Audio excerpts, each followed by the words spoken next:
You're listening to the Hour of the Time, and I'm Pooh. I'm Doyle. And I'm William Cooper. I pledge allegiance to the flag, to the United States of America, and to the republic for which it stands, one nation, under God, indivisible, with liberty and justice for all. You have to clue what to do when you cross your falling star. So dive your fingers up and down my spine. Say Magic. Magic is real, ladies and gentlemen. I watched some of it last night on the Larry King Show. Oh yes, magic is real. Magic is the art of illusion. Magic is practiced by the magi, by the spin doctors, the propagandists, the liars, the controllers, if you will, and they've certainly got control. Something big is really afoot here. We have a president that needs to be impeached. And if the American people do not impeach him, then the American people have no credibility. They have taken a lot of steps to try and ensure that William Jefferson Clinton does not get impeached. If you were watching the Larry King Show last night, you saw, guess who? H. Ross Perot. Now, ladies and gentlemen, he's putting together a, quote, grassroots, end quote, movement to petition the president to resign. Resign? No, this guy shouldn't resign. This man has committed treason. He's committed felonies. He's got to be impeached. And if he's not impeached, then what it means is anybody can get away with just damn near about anything. It has nothing to do with sex, folks. The Democratic Party is trying to convince the Judiciary Committee that the impeachment hearings, if they are held, should only be about Monica Lewinsky and nothing else, because they know what else is going to come out of the woodwork. And so do I, and so do many of you. And the Republicans are pretending like they want to open it up and allow everything to come in. And here you have H. Ross Perot gathering his millions of sheeple to sign petitions to demand that the president resign. Now, I know William Jefferson Clinton. I've been watching him for many years. You could give him 250 million petitions to resign, and he's still not going to do it. But because he's a megalomaniac. His ego is bigger than this whole nation, this whole continent, probably. He wants to stay for his legacy. How many petitions do you think H. Ross Perot can gather between now and the first week of December, when he says he's going to put together this big truck convoy to carry the petitions from all over the country to Washington, D.C., and then ceremoniously present them to whoever is going to be standing there to accept them? I guarantee it's not going to be Clinton.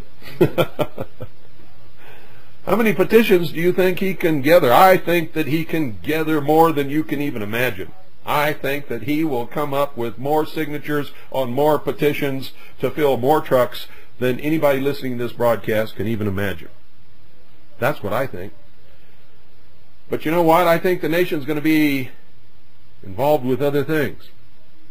You see, because I don't think H. Ross Perot gives a damn whether William Jefferson Clinton resigns or not.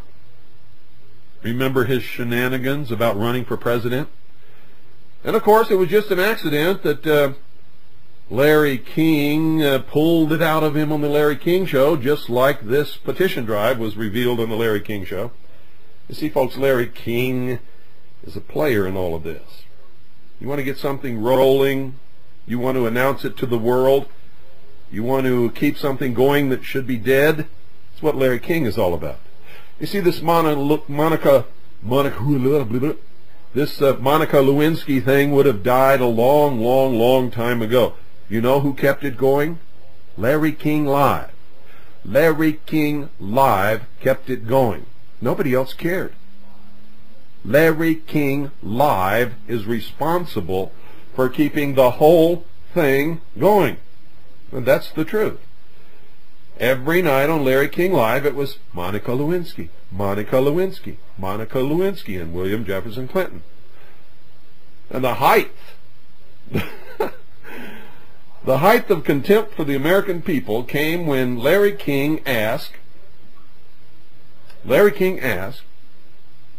if it wasn't the media, meaning the print media, the stories in the newspapers, that were keeping this thing going. And I almost fell off the couch. Larry, you know who's keeping this thing going? It's you, Larry. They wouldn't even be printing those stories in the newspapers if it wasn't for Larry King Live. How could they possibly ignore it? But like I said, ladies and gentlemen, I think the American people are going to be involved with other things. Remember what I told you about October? Ladies and gentlemen, I'm going to tell you right now that the economic situation in all of the other countries in the world is absolutely terrifying. Terrifying. Russia has completely melted down. I mean completely. People throw rubles in the streets. They're worthless. There is no monetary system in Russia today. Nobody will accept rubles at all. They barter.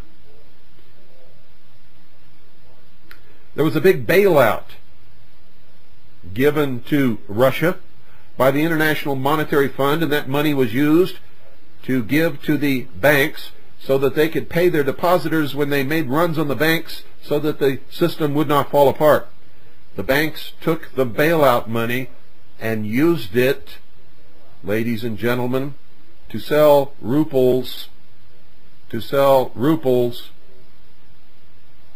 on the exchange for dollars. And then they either kept the dollars themselves or they used them to purchase hard assets to protect themselves, and their depositors ate it. The Russian people went to the bank to withdraw their funds, and the bank closed their doors. The banks closed their doors.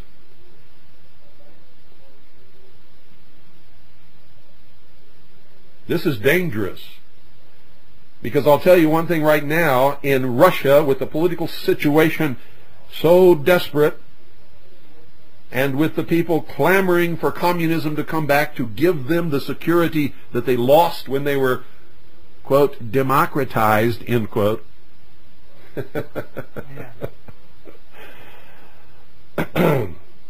There could be a military takeover of that country at any time.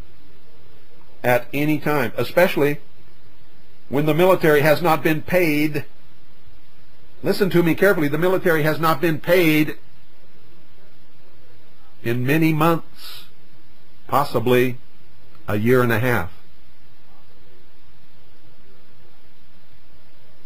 The political situation in Russia is dangerous. Incredibly so. And the people in Washington, D.C. are pretending like they don't know anything about it. In the Far East, the economy of Indonesia, Malaysia, Vietnam. I could go on and continue to name just about every Asian country that exists. They are in meltdown. Japan is in the deepest trouble that you can imagine. Banks are collapsing.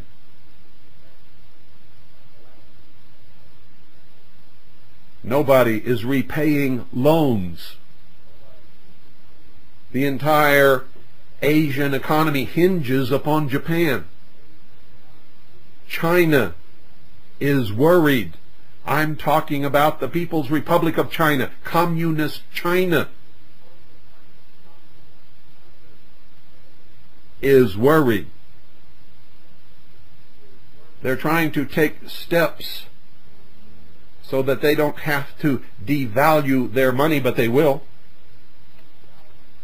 The yen is at its lowest point since the early 50s now, in comparison with the dollar.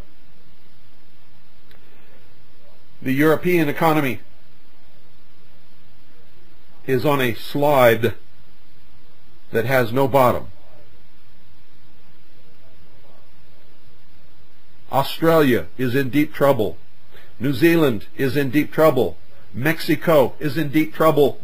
Brazil has collapsed.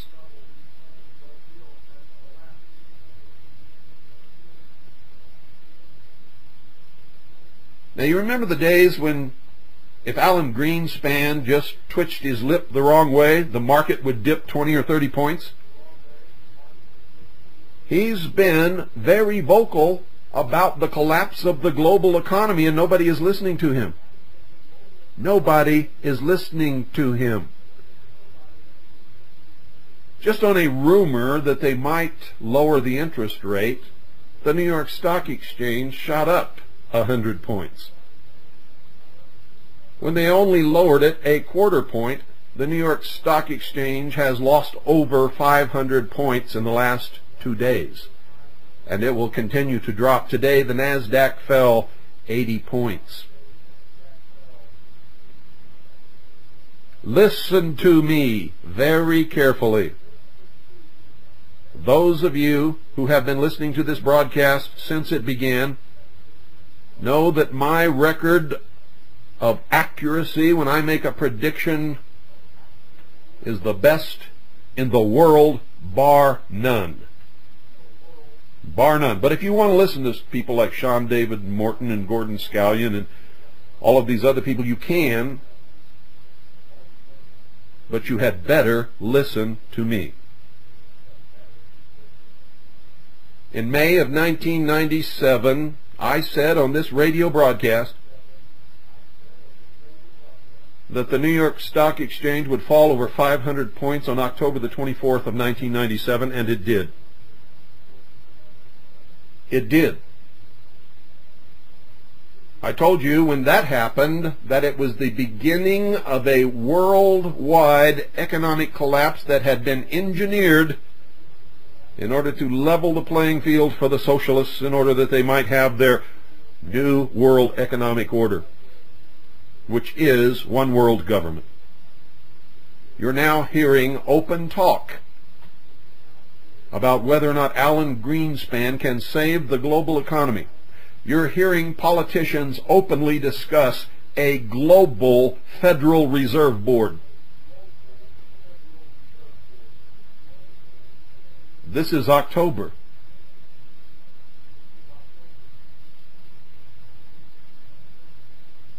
This month, it's coming down around your ears. And if you have any investments in paper, you had better get those investments out of paper, and I mean immediately. You had better do it now. Now, for those of you who are going to criticize me saying that I'm going to cause the market to crash,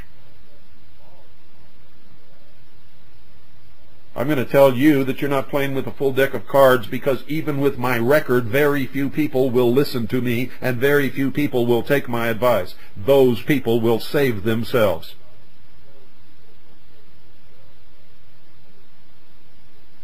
The rest of you are going to lose your butts over the next few weeks.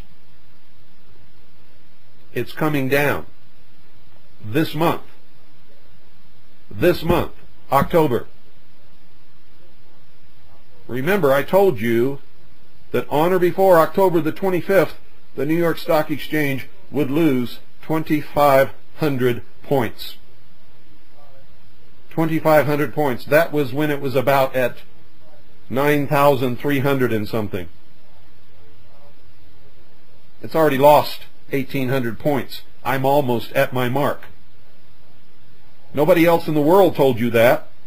Nobody else in the world had the guts to tell you that, although a lot of people in this world know what I'm talking about, and they know what's coming. It could be worse than that, ladies and gentlemen. You see, in my predictions, I try to be a little conservative. So if you think 2,500 points is a lot, you're wrong. When I said it, the market was about 9,300 and some odd points.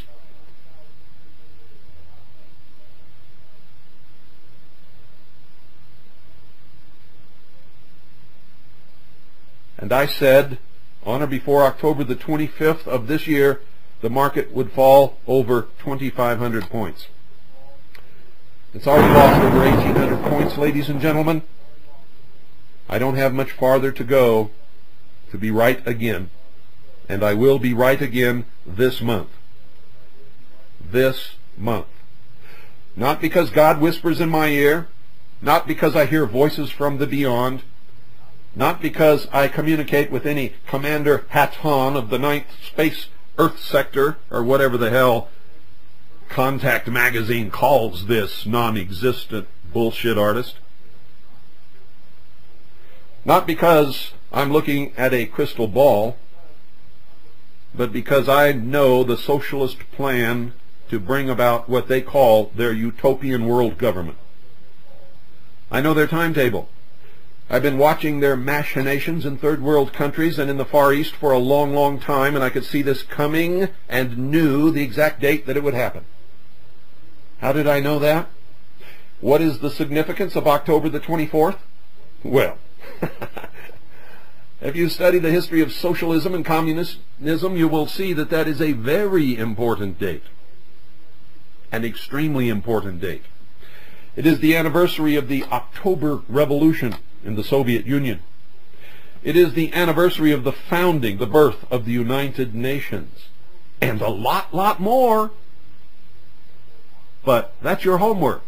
Research the date. And send me your papers for grading.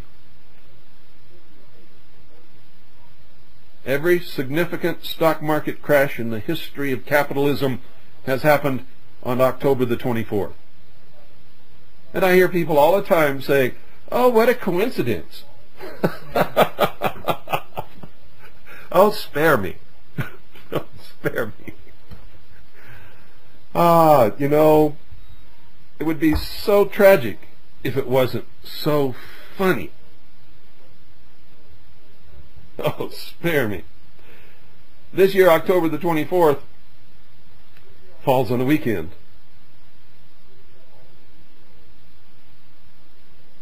Which doesn't mean anything.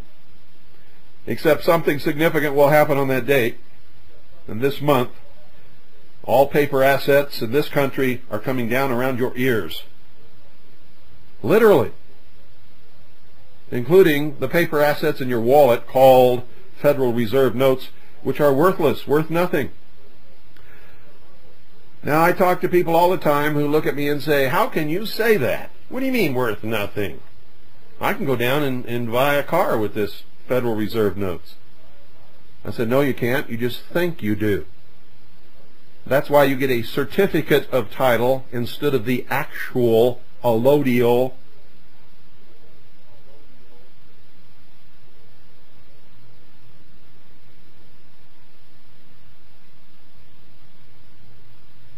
title to the car. You don't own it. A certificate of title just attests that a title exists, but you don't have it. It's in the hands of the real owner, which is the state.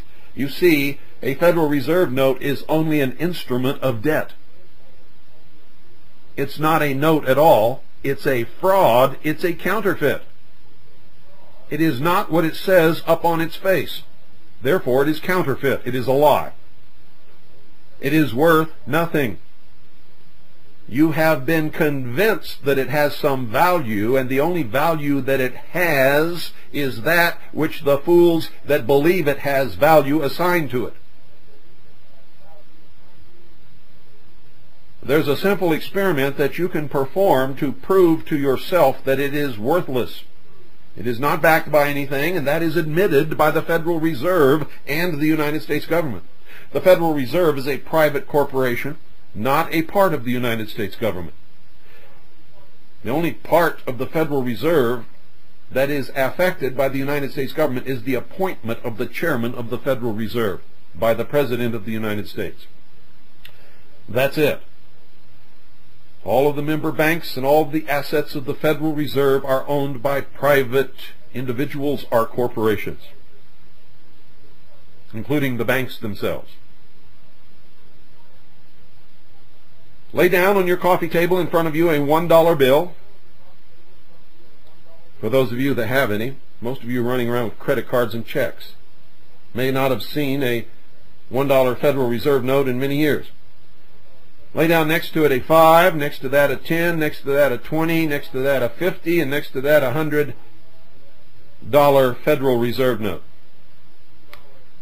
And then I want you to look at them and see if you can spot the difference in value between any of them. What is the actual difference in value between the one that has the $1 written on it and the one that has the $100 written on? There isn't any. They're all pieces of paper. They're all exactly the same size. They all have ink on them. They can't even be used for note paper. They are worthless except the imaginary value that you have assigned to them. They are not backed by anything. They are pieces of paper. Pieces of paper. A dollar is not money, and paper is not money.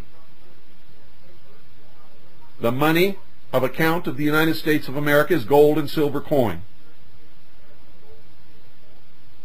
A dollar is not money. A dollar is a specific unit of measurement of gold or silver coin.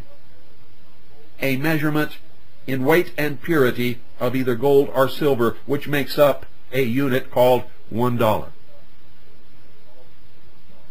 So when you look at those notes, the first thing you have to understand that is a note is a promise to pay something.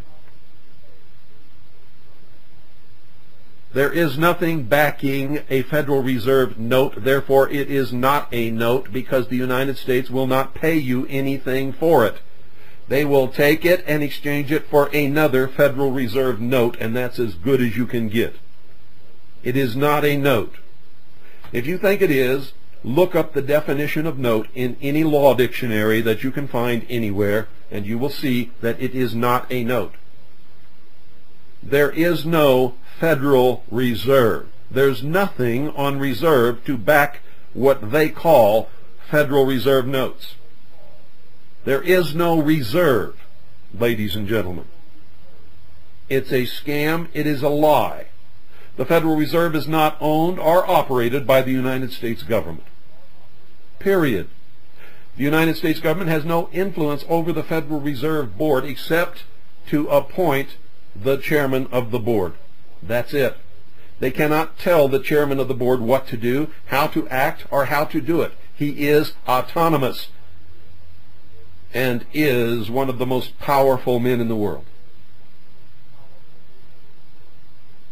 It is all coming down. It's over. And they'll use this as the excuse to cement the one world economic system. And if you look at the definition of government, it is an economic system. All governments are economic systems, ladies and gentlemen. Once a world economic system is instituted and a world Federal Reserve Board is appointed and in place, world government is a reality from that point onward. It's really a reality now, except you can't see it. Now, if you think I'm full of baloney, you'd better open your ears and start listening to what everybody is saying in Washington, D.C. and in the capitals around the world. You had better start listening to Alan Greenspan. You had better start listening to the congressmen on C-SPAN as they talk about this world global economic collapse. And you had better get your money out of paper investments immediately. If not sooner, you should have done it a long time ago. They're telling you the truth, and you're not listening. They're telling you how serious it is, and you're not listening. They're telling you what's going to happen, and you are not listening. I have been telling you for a long time, and you have not been listening. You had better listen now. Now. It's over. Within a few weeks, the middle class in this country is going to be the poor class, poverty-stricken.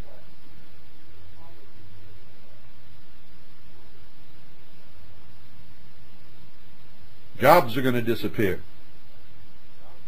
Companies are going to close. People are going to lose their faith in what they believe now is money, because it is not, and they're going to discover it very quickly. Haven't you ever wondered when you pay off your house why you didn't get the actual allodial patent title to that property? All you got was a warrant deed. Did you ever wonder about that? You see, if you pay for something with a notice of debt, which is backed by nothing and can be exchanged for nothing, you have not purchased it.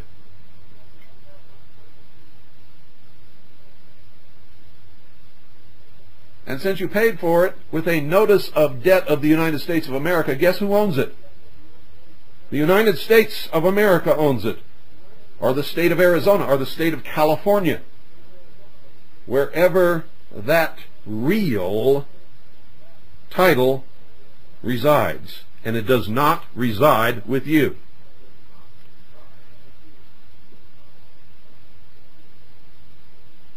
That's why I've made sure over the years to make small investments in things where there is no record, and that can be used as barter or trade or as real money, and that does not require a title or a deed or a patent or allodial. Not much, because I've never had much. And it doesn't belong to me, it belongs to my children's trust, but at least we've taken those precautions.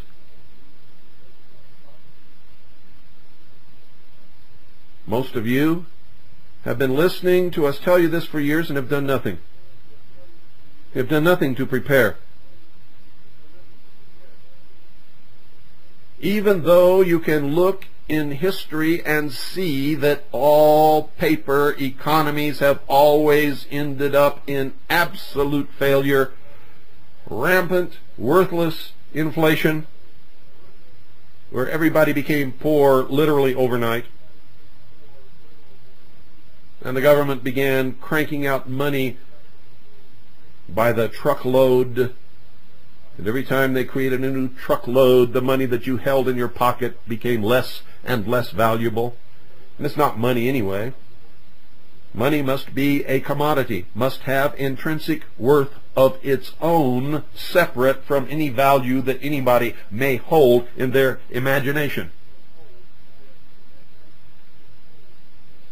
Wheat can be used as money, but it has a short lifespan if it's not stored properly.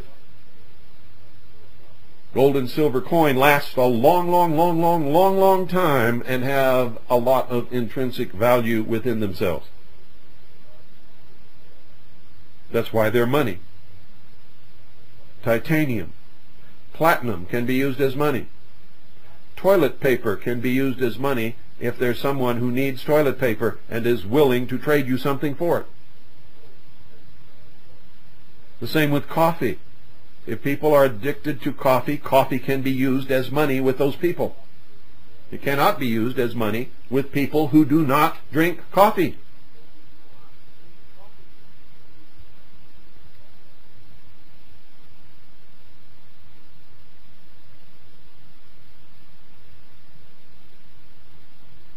I hope you're listening to me, ladies and gentlemen.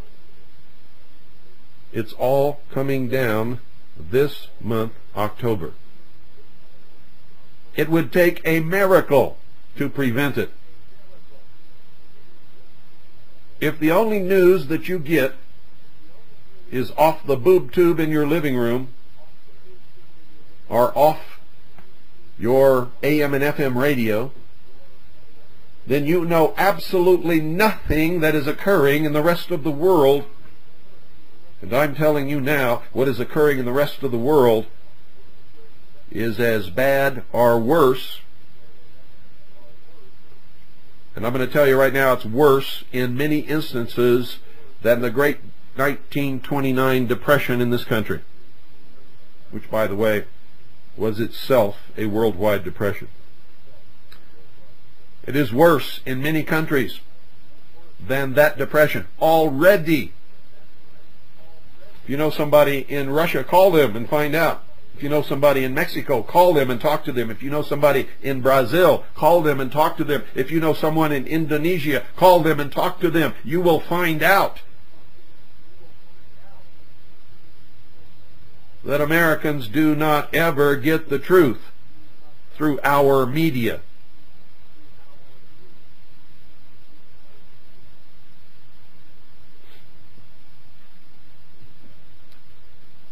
It's bad news time, and everybody's walking around as if nothing is happening. As if nothing is happening. Call someone that you know in Tokyo, in Japan, and ask them what's happening with their economy. And they will probably break down and cry over the phone while they are preparing their sword to commit hara-kiri. The suicide level in Japan today is as high as it's ever been in their history.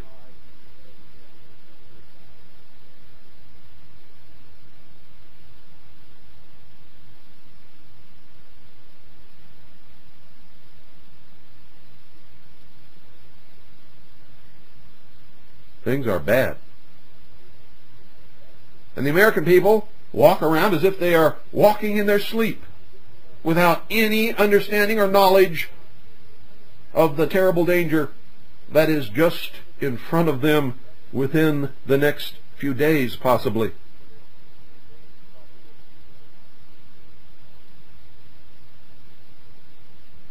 Why is it that if Alan Greenspan sneezed, the market would go up or down quite a bit?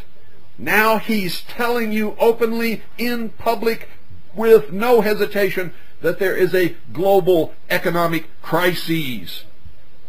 And he says clearly the United States cannot escape the repercussions of global interdependence in the global economy.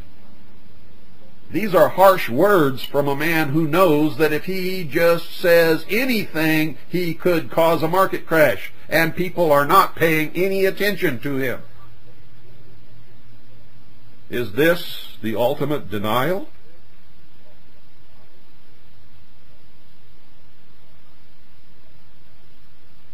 Go back and read your newspaper accounts as to what has happened when Alan Greenspan has just hinted that there might be a slight increase in interest rates. And look at what happened on the market. Now he's telling you that there is a global economic crisis. Not problem. Crises. That the world is in trouble. That several countries have completely melted down. Their economy has collapsed. As I have warned you over the years, that was going to happen. You don't need a crystal ball if you know who's in charge and what their plan is.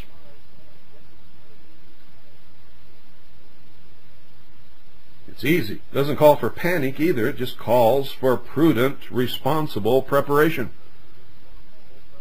If you're still living in a huge metropolitan population center, and you didn't get out a long time ago and I told you you should, I don't know if you can get out in time. I do know you can make preparations. You can store food and water. You can make sure you have a source of spiritual renewal or sustenance. You can ensure that you have things that you can use for money. If you cannot buy gold or silver coin, and if you do, you should buy them in the smallest denominations and not collector's coins.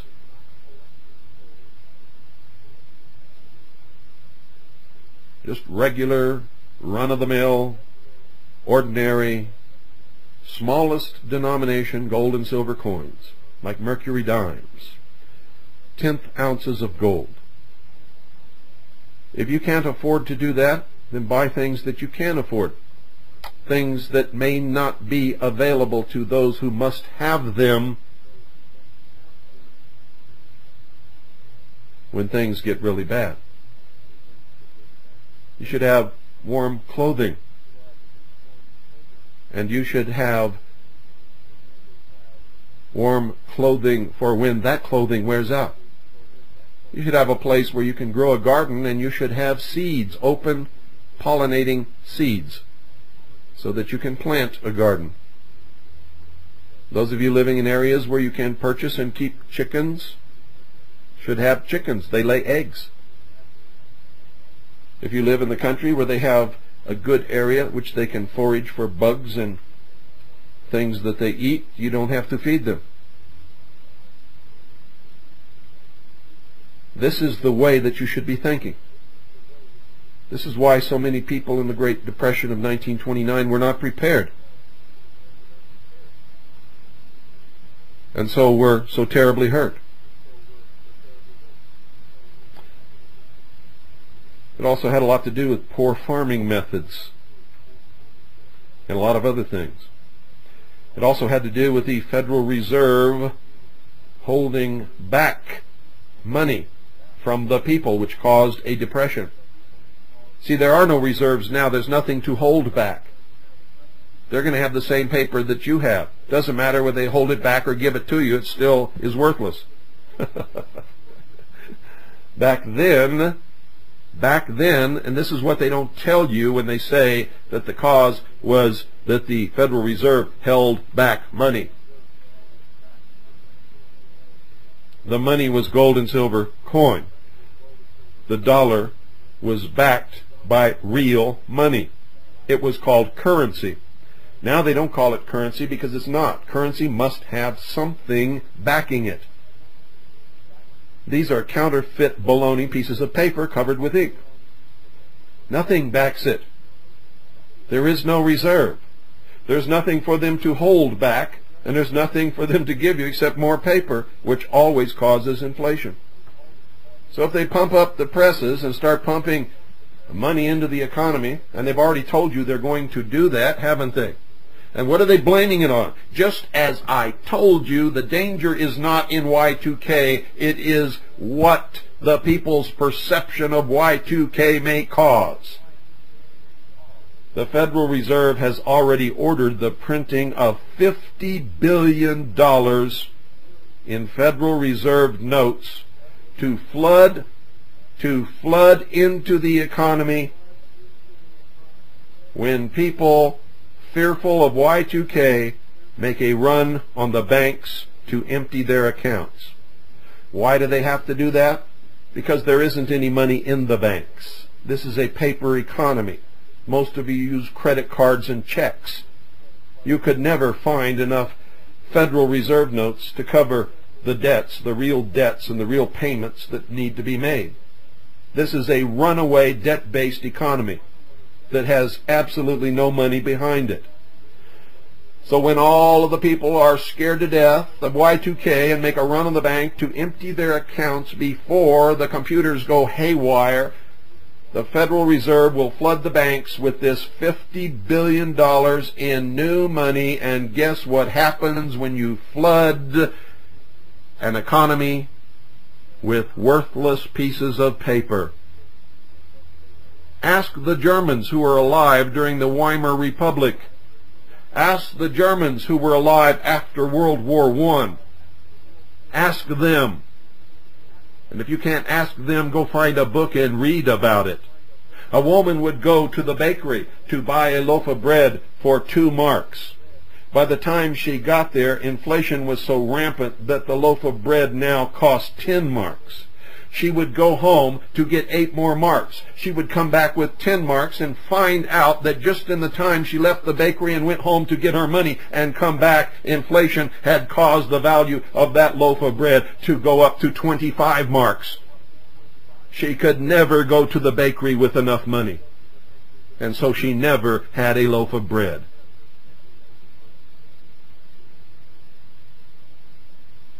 It got so bad that people went shopping with wheelbarrows full of paper marks. Now some of you are probably laughing and saying, oh, he made that one up. No, I didn't make it up, ladies and gentlemen. It is a fact. A fact. So you see, all of you are running around worried about Y2K. It's not Y2K you have to worry about. It is the effect that the propaganda about Y2K is going to have on the sheeple of the world. That's what you have to worry about. Y2K is not a problem. I told you that. And even if it causes some things to go haywire or shut down, they will be started back up. Ricky-ticky, I guarantee you. And the problems will be solved as quickly as possible wherever they may occur. Most of the problems concerning Y2K have already been solved, have already been taken care of, are of no consequence whatsoever. But the panic caused by the panic spreaders, many of them masquerading as good, patriotic, and religious Americans, but who are really operating in furtherance of the Hegelian dialectic to furnish the antithesis which will cause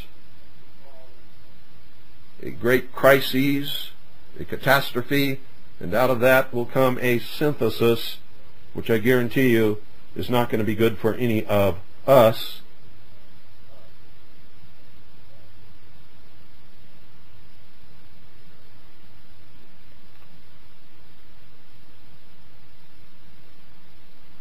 Thus spake Zarathustra.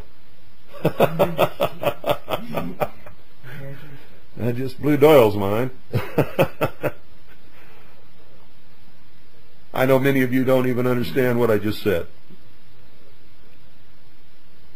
Look it up. That's your second bit of homework for tonight. Look it up. In about, a couple more seconds, we're going to turn this tape over and proceed. So I'll do that right now. How many of you have been listening to these Y2K doomsayers? How many of you listen to the Last Day Prophet of God? You know, I don't care what all of these people say. They have a right to say whatever they wish as long as they're not hurting the person or property of any other people. But they are. You say Brother Stare can spout till his nose turns blue that it's the end of the world. And so can the Midnight Watchman and everybody else. It is not the end of the world. The world is not going to end. There are not going to be gigantic, unbelievable earth changes at the millennium. There are going to be the normal floods and volcanoes and rains and heat spells and droughts and all of that kind of stuff, just as the world has always known. Every once in a while, one of these things will be exceedingly dangerous or catastrophic, but the world is not going to end. And California is not going to fall off into the sea all the way up to my property line in Arizona. And all of the other things that these doomsayers are using to whip you into millennium apocryphal fever. And all of you running around saying that you don't have to get involved in anything or care about anything because Jesus will be here tomorrow, you are wrong. He's not coming tomorrow.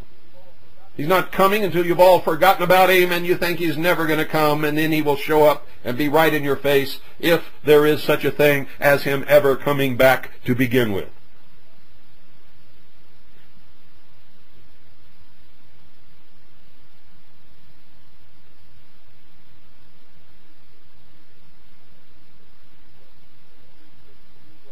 You see, because if you read what he says,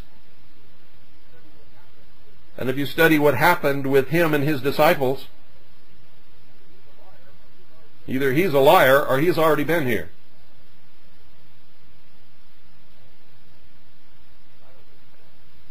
And I don't think he's a liar.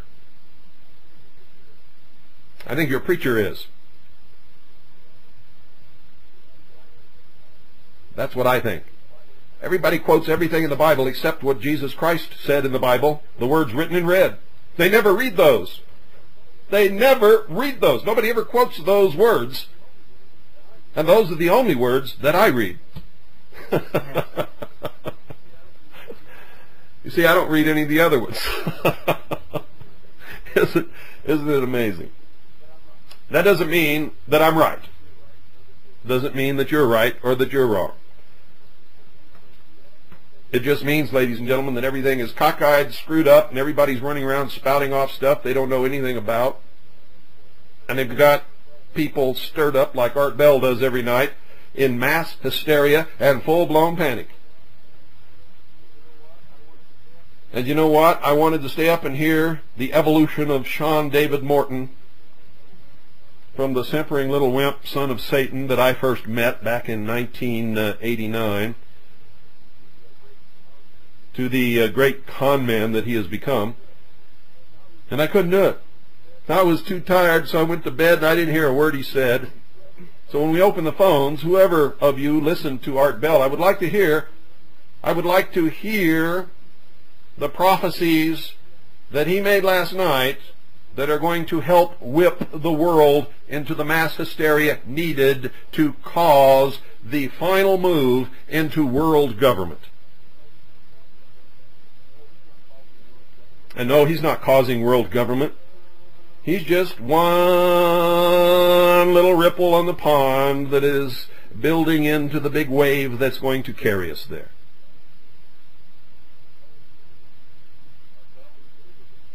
Art Bell is a bigger ripple. Ripple. Is Ripple a wine? Somebody told me once there's a Ripple wine. I've heard that. I don't know. I have no idea. He whines a lot. Maybe. Yes, he does whine a lot. I know. He does. I hate whiners. Oh, whiners are amazing. Let's open the phones, 520-333-4578, and see what you've all got to say about all of this. Good evening, you're on the air. Hello? Goodbye. Well, there was somebody there. Now there's nobody there. So, anyway, the phones are open, 520-333-4578. Let's hear what you've got to say about all this. What do you think about this, what you just heard? What did you hear last night that is going to help move us into this, help create the great panic and the mass hysteria throughout the world that's going to rush us into this, because that's where we're going. It's exactly what's happening. Good evening, you're on the air. Hey Bill, it's Professor again. You've talked to me twice in the last week. I heard some of Sean David Morton's predictions last night on Art Bell. You care to share them with us? Did you listen? No, I didn't. I just said I didn't. I was so tired. Remember, during the broadcast last night, I was exhausted. I was tired all day yesterday. I tried to stay up, and I just couldn't do it. Bill, I'm struggling with some inferior shortwaves. Can you tell me what would put... I'm on the move all the time, so I need something very portable. Grundig Yacht Boy, tell me, what would be my best bet? I'm getting you real scratchy right now. Oh, I can't do that, because if I recommend one and it's not right for you, then you're going to, I don't know that much about radios. I do know that Sangians are good radios, and we offer 3 different models. If you don't like the models we use, you can go anywhere near you and buy whatever you do like. We recommend and sell Sangians because they have proven to me throughout the years that they're one of the very best for the most reasonable price that you can find. Look, a while ago when you mentioned what you said about Jesus not coming and all, that was very scratchy, and I hate to have you repeat yourself. But let me just say something real quick, and then I'll try to listen to you back on the radio. I believe Art Bell has a lot of people on that are possessed. I believe Sean David Morton is possessed. After we had our discussion about Art Bell the other night, I looked at your site, what you said about Art Bell. I saw the logo. I know he has a lot of very satanic, occultic... let's face it, what is occultic is satanic. Do you agree? No, that's not true. Occult simply means hidden, concealed. Right. The word occult has no other meaning except concealed. If you conceal something from your wife, you are engaging in an occult practice, and that's the truth. Okay, but in the reference or inference to the occult worship of spirit beings, such as whether it be Baal, like the Baal logo, Baal, the eye over Horus, whether it be Horus, we recognize that is always leads to Lucifer. Do you agree to that? They believe in the Luciferian philosophy, not in Lucifer. You have to understand now that you're getting into this and you haven't studied it like I have. They do not believe in God. They do not believe in the devil. They do not believe in Lucifer. These are all metaphors. They believe that man is God.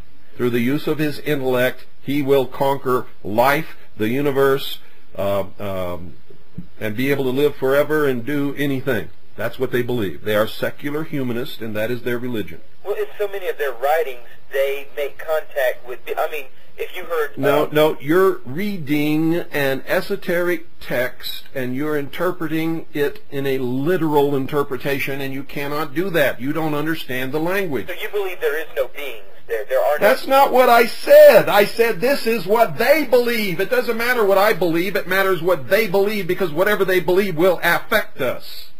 You understand that? Yeah, I sure do. What they believe affects us because they are pushing forth their agenda. Yes, and they have the power to do it. They are in the places of power. I'm just trying to fill in a gap here. I know so much of, I understand so much of what you always say. I'm just trying to fill in a gap here for my own consumption. Reading an esoteric text without understanding the language and interpreting it literally is like going to Greece and never having learned the Greek language and thinking that you know what two people are saying when they're having a conversation in Greek. I'm telling you, you don't. Well, the text I place above all is the Bible, and the God I place above all is Jesus, in whom the Holy Spirit will be given in those that believe, and will give them spiritual discernment. My question for you, Bill, are there demons roaming the earth right now, and Satan seeking whom he may devour? Are there spirits in which we must battle, a battle which is not against flesh and blood, but against principalities and powers and rulers, spiritual wickedness in high places, and rulers in darkness? Let me put it in a way that everybody listening will understand it. I believe that the battle we are engaged in is the ages-old battle between those who believe in God and those who do not. It is a spiritual battle for the soul of the human being. Okay, I'm sorry about that ringer. That's all right. Okay, so are there any demons roaming the earth, or any spirits roaming the earth now, in your opinion? I have no idea. I've never seen one. Well, okay. I believe that there... Your opinion may change then drastically. It could, yes. Or if you felt one, your opinion may change drastically. Well, what do you do with people like Bill Schneblin and say Doc Marquis and so many of these people that have come out of the occult, high-ranking, well, they achieved high ranks in Luciferian worship. They say. So you they challenge say. You don't miss a beat. You get around to challenging everybody. And I have to challenge everybody, because you must at some point in your life learn to think, or you are doomed. Well, They say. I can tell you from my study of the Illuminati, they do not and have not ever worshipped Lucifer. They worship the light. Lucifer, the metaphor. The fire. And it all is a metaphor for intelligence, the mind of man. That's what they worship. Bill, this has been very, I hate to say the word enlightening, but... That's why they're called the philosophers of fire. I see a unity in all of that. I see such a unity. You're damn right. How can these men be that united unless there was a spiritual glue, if you would, a spiritual adhesive that holds this whole mishmash together? There is a discipline. No. You're asking to understand in a couple of minutes on a phone conversation what it took me 26 years to learn, and I'm going to tell you can't do that. You have study ahead of you. Bill, I have been attacked by demons, and I have defeated them in the name of Jesus Christ. They have left me alone. They were on top of me, holding me down, and I could not move nothing but my head. I don't know anything about that. I can tell you this, I cannot accept your word of it, except that that's what you're telling me is your experience. Neither am I saying that you're lying to me. What I'm telling you is this never happened to me. There Right. is no scientific evidence of it. I cannot validate what you're saying. And I if understand that's that. what you Each want man me to must- do, I cannot do it and will not do it. Each man in his own experience must, come to what it is he's supposed to understand. Well, look, you've enlightened me a great deal in my life, and since I've come across you since 1995, and I am grateful. What you have done is started that fire in a lot of people that got them to thinking, looking, doing their homework. Now see, a lot of people out there who don't know that we just discussed the meaning of fire think that you're talking about striking a match and lighting some paper, and you're not, and that's exactly, That's right. you That's see, right. they're doing with what you just said, with what you do when you read the esoteric texts of the mysteries. Well, I basically have just confined my study mostly to the Bible, and with that, Can't do that. If you don't study your enemy, you can't fight the battle. You don't know who he is, what he believes in, where he is, what weapons he uses, or anything else. You're lost on the battlefield. You don't even know where the fighting is at. But Bill, you're talking to a man that has battled two deep. Well, I personally battled two. I'm not talking about battling demons. I'm talking about battling in this world for the freedom of mankind. I'm talking about for the future lives of your children. I'm talking about doing the right thing, rooting out and discovering and destroying the evil in man's machinations that would enslave humanity. Bill, on my website, I have a quote right out of the Bible. It says, "Where the Spirit of God is, there is liberty." Where that Spirit of God is, there is liberty. Tell that to the Christians who believed in God and had the Spirit of God with them and were thrown to the lions in the Colosseum in Rome. I think that they would give you a different story as they were torn limb from limb and devoured in front of your eyes. And it's not dead yet, Bill, and there'll be plenty more of that going on. Well, I don't know about that. In Elberton, Georgia, there'll be plenty more of that going on. I've been there and seen where sacrifices will be carried out, I would say, in the near future. And I believe your timetable for many of the things you say is pretty much on time. The coming economic destruction is now. It's probably, it hit me like a wave. I told a man standing here, he was Indian, right in front of me, I said the stock market will fall 500 points this July. It was July 3rd. I said before the end of July, it will fall 500 points, and will fall a great deal after that. It just hit me like a wave. I have the Holy Spirit. You there, Bill? Yeah, I haven't gone I anywhere. heard it click.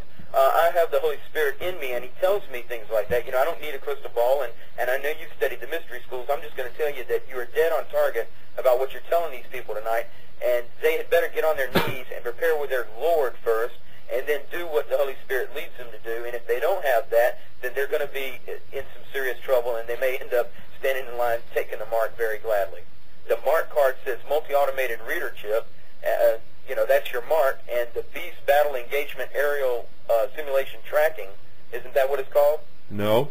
What's it called? Battle Engagement? No, but that's what a lot of these silly publications... Have you ever worked with Norio Hayakawa? I know Norio Hayakawa. I know you do, but have you ever worked with him? In other words, did you ever do a project of any type with him, like Anthony J. Hilder? Yeah, I've worked with... Hold on. And I know Anthony J. Hilder, too. Right, I met him in... Hold on. Yes, sir. You're listening to WBCQ, Monticello, Maine, USA. Now you may continue. I'm sorry. Anyway, I met him in Atlanta at a Voice of Liberty Citizens Constitutional Georgia meeting. Rick Tyler was hosted him there. But, he's done a lot on the Mark card and the Beast computer and all of the... I've seen all this stuff. It floats around the Patriot community like crazy, whipping people up into millennium apocalyptic fever, and everybody's running around like a chicken with their head cut off, doing everything except what they're supposed to be doing. Do you believe there will be a literal mark of the beast, Bill? I'm not worried about that. If there is, I'm not going to take it. Why should I worry about it and spend my time running around in panic because there's some mark of the beast? Well, I'm not involved in it. I would contend Anthony J. Hilder is one of the leading experts on the coming... Anthony J. Hilder is a friend of mine. He's Right. also a sensationalist. Anthony J. Hilder has never researched anything that he has ever said on his radio show. I know him. I like him in my personal life. When he gets in front of a microphone, I could kick the hell out of him for some of the things that he says without ever even doing 1 second of investigating. He's a hell of a nice, very kind man, but he is irresponsible in his reporting of what he gets on his fax machine. Bill, I know you're out there all alone and everything, and I'm not all alone. you've cut a lot of people off in your time. You've cut a lot of people off, and I just hope that your heart is softened somewhat, because a lot of people are fixing to get hurt. And I do not feel sorry for them one bit. They have had warning for many, many years. I can do nothing to stop the sheeple from getting hurt except what I am doing, and I have probably done more than most who have ever lived to wake them up and steer them in the right direction. Chiquetta Hawk said, every age has its Stonehenge it desires and deserves, and this age is certainly going to have it, but how can you not cry for people throwing their lives into the flame, as it were? Because if I did, that's all I would do. I cry every now and then. Somebody has to fight the battle. You can sit and cry 24 hours a day if you want. I'm fighting the battle. I don't want to do that. I want to fight the battle, Bill. Well, then don't ask me why I'm not crying. I can't get out on the battlefield and cry. Every now If and I then? cry, I can't fight. Okay, well, look, God bless you, brother, and keep it up, and I'll be listening. Thank you. Thank you, bye-bye. Thank you for your call. Oh, boy.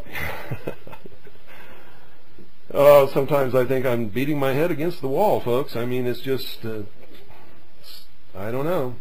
Good evening, you're on the air. Yeah, good evening, Bill. I'm Gary. I sent you something called One God, One State, kind of pointing out that, throughout the world we had liberty, especially in Northern Europe. Gary, can I interrupt you for just a second? You need to put your mouth in front of your phone and talk a whole lot louder. You have a very soft, low voice. Okay, my apologies, sir. Is this better? That's much better. Okay, pointing out that we had liberty, village level, decentralized, do your own thing as long as it didn't hurt somebody else kind of liberty, bear arms, real money, real barter kind of liberty, prior to the advent of Semitic monotheism and its spread throughout our world. What do you mean Semitic monotheism? Well, sir, I mean that most of your callers and most folks I meet in the constitutionalist or patriot movement unfortunately try to filter every blasted thing through the Bible, not realizing that it was a confluence of plotters at the Nicene Council who left out as much stuff as they put in. I've told them that on many episodes of this broadcast, and they just don't seem to want to listen. And I've caught some of your tapes on it, and they're excellent. And they don't want to deal with those paradoxes. They're looking for really simple answers. And the fact is, the universe is not, in my opinion, and I'll just throw it out here for what it's worth, ruled by one dictator who's got everything right. It's ruled by a whole bunch of different forces. You can call the other guy's God a devil or a demon or Lucifer, whatever you like some of your callers have done. But I believe what you've got, sincerely, is where you have a confluence of forces from the collective subconscious of man projected not just into... That's the Luciferian philosophy. That's the belief of the mysteries. That is the ancient paganism religion. From previous times as well, and if you get enough people thinking that a cabbage head is divine, probably sooner or later it will come to life. Well, I think that's probably happened several times. They built a plane out of straw on a Pacific island and worshipped it based upon... Sure. Yeah. Yeah, and I think that that's what happens when you have a virgin weeping in Italy and it's weeping blood or whatever. Well, on this broadcast, we believe in freedom for other people to worship whatever god or author that they want. We truly believe in freedom, which means that if you talk on this broadcast, you must be respectful of other people's religions also. I would not insult yours, and I hope that you would not insult my listeners' religions. I think that what we have, sir, is an innate mindset which has brought us to where we are today. You've had it basically this way for 1,000 years in the Western world. What we have happening today is a direct result, in my opinion, of Semitic monotheism and its emphasis upon sin and redemption from sin through suffering, and the idea that man is so low that he has to be redeemed through a godly sacrifice. This whole concept basically trashes our opinion of ourselves. This whole construct also of constantly being in sin is equivalent in a spiritual level to the idea of constantly being in debt. That's why we based our economies on debt rather than productivity and reinvesting surpluses real wealth. Well, you're making a big mistake there if you believe that Christians believe that they're constantly in sin. They do not. You're echoing a tenet of the headquarters of the Catholic Church in Rome. But most Christians who believe that they have been saved through their belief in Jesus Christ are no longer in sin. They do not live their lives in that manner. Well, they go through a very complex rule book. Not if they believe. The code of honor amongst the ancient Teutons was very, very simple. Just had a few things. Didn't require a whole treatise on it. People basically knew what was right and did it. Well, everything in those times was simple. The way they lived, the way they got their food, the way that they thought, their mathematical problems were all very simple. It is only logical that their religion reflected this simplicity. They lived very close to nature, and so their religion usually reflected their relationship with nature. It was based upon nature and the observation of natural law and putting man to live according to natural law. So it didn't try to manipulate people through sin and guilt and a promised paradise or redemption or that sort of thing. The only religion that I know that does that is the Catholic religion. Well, I would suggest to you, sir, that you find that replicated in practice, not your version, but in practice, and most of the Protestants, certainly right here in the Bible Belt, they use the same kind of psychological meta-programming. Well, if they do, they certainly were not listening to Jesus Christ. They did not read what he said. They're listening to somebody in a pulpit who's lying to them. Well, which version? Jesus Christ said, "Whosoever believeth in me shall have everlasting life." Orpheus or Prometheus, or which version? I mean, there were 16 others prior to the one that you have quoted in a very limited version, leaving off the Gospel of Q, the Gospel of Thomas, and all the other versions that were carefully ferreted out of the Just very simply talking about what is quoted that Jesus is supposed to have said in the New Testament of the King James Version of the Bible, which is the standard text for every Christian church in this country. By what? By people from the Illuminati. It was a very select committee. No, now wait a minute. Whoa. You said that these people believe that they're living in sin all the time in this stuff, and I'm telling you that's not what Jesus said, and now you say it was created by the Illuminati. You are taking and twisting the conversation into an area that has nothing to do with what I said.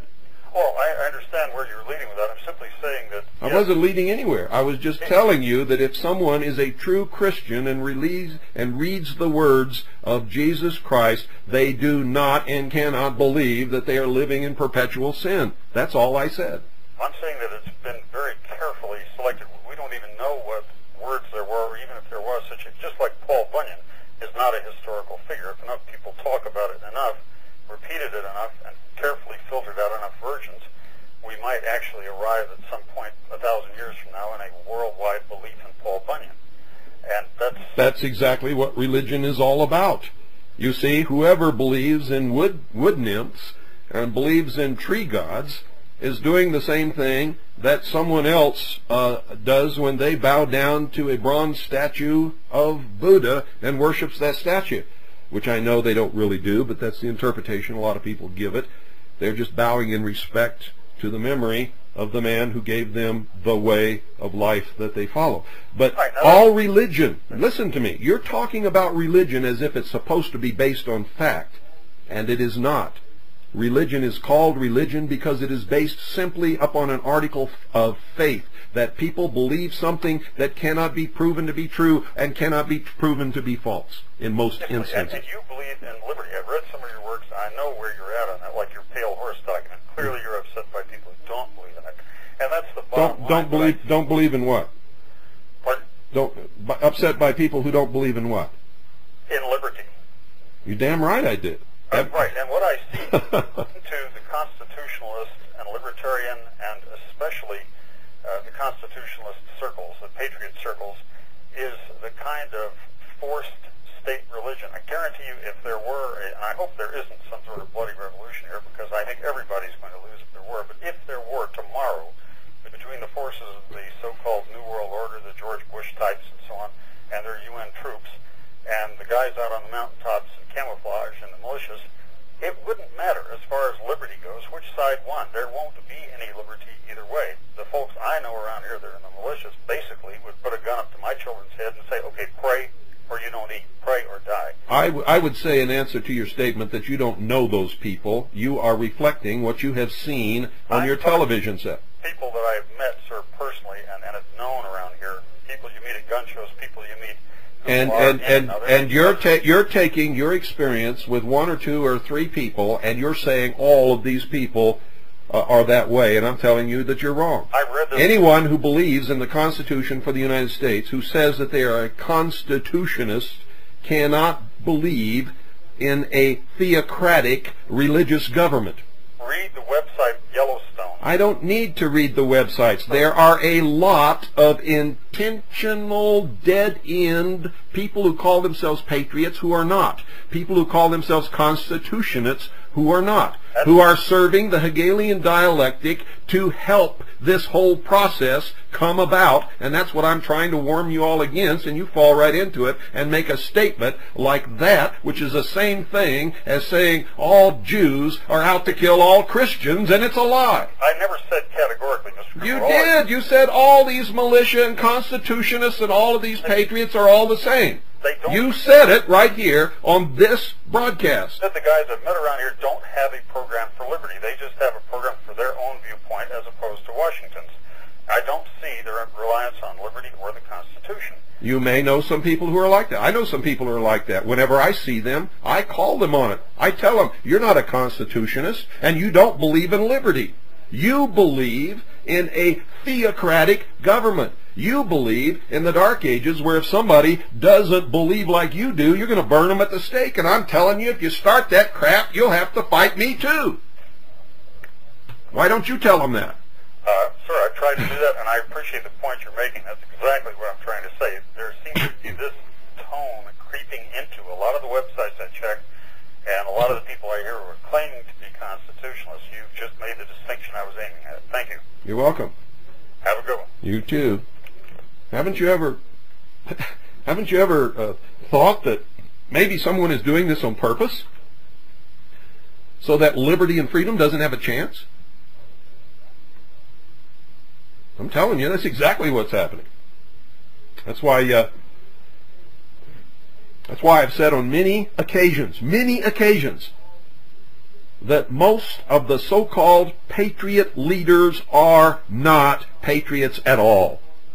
They're on the other side, and if you follow them around long enough, you'll follow them right to a Masonic lodge. Good evening, you're on the air. Yes, sir, Mr. Cooper. Yes, sir. It's good to hear your voice again, sir. Thank you. I'm a subscriber of Veritas. And the last 2 callers, the first one wasn't that bad, but this one that just hung up. He's not bad.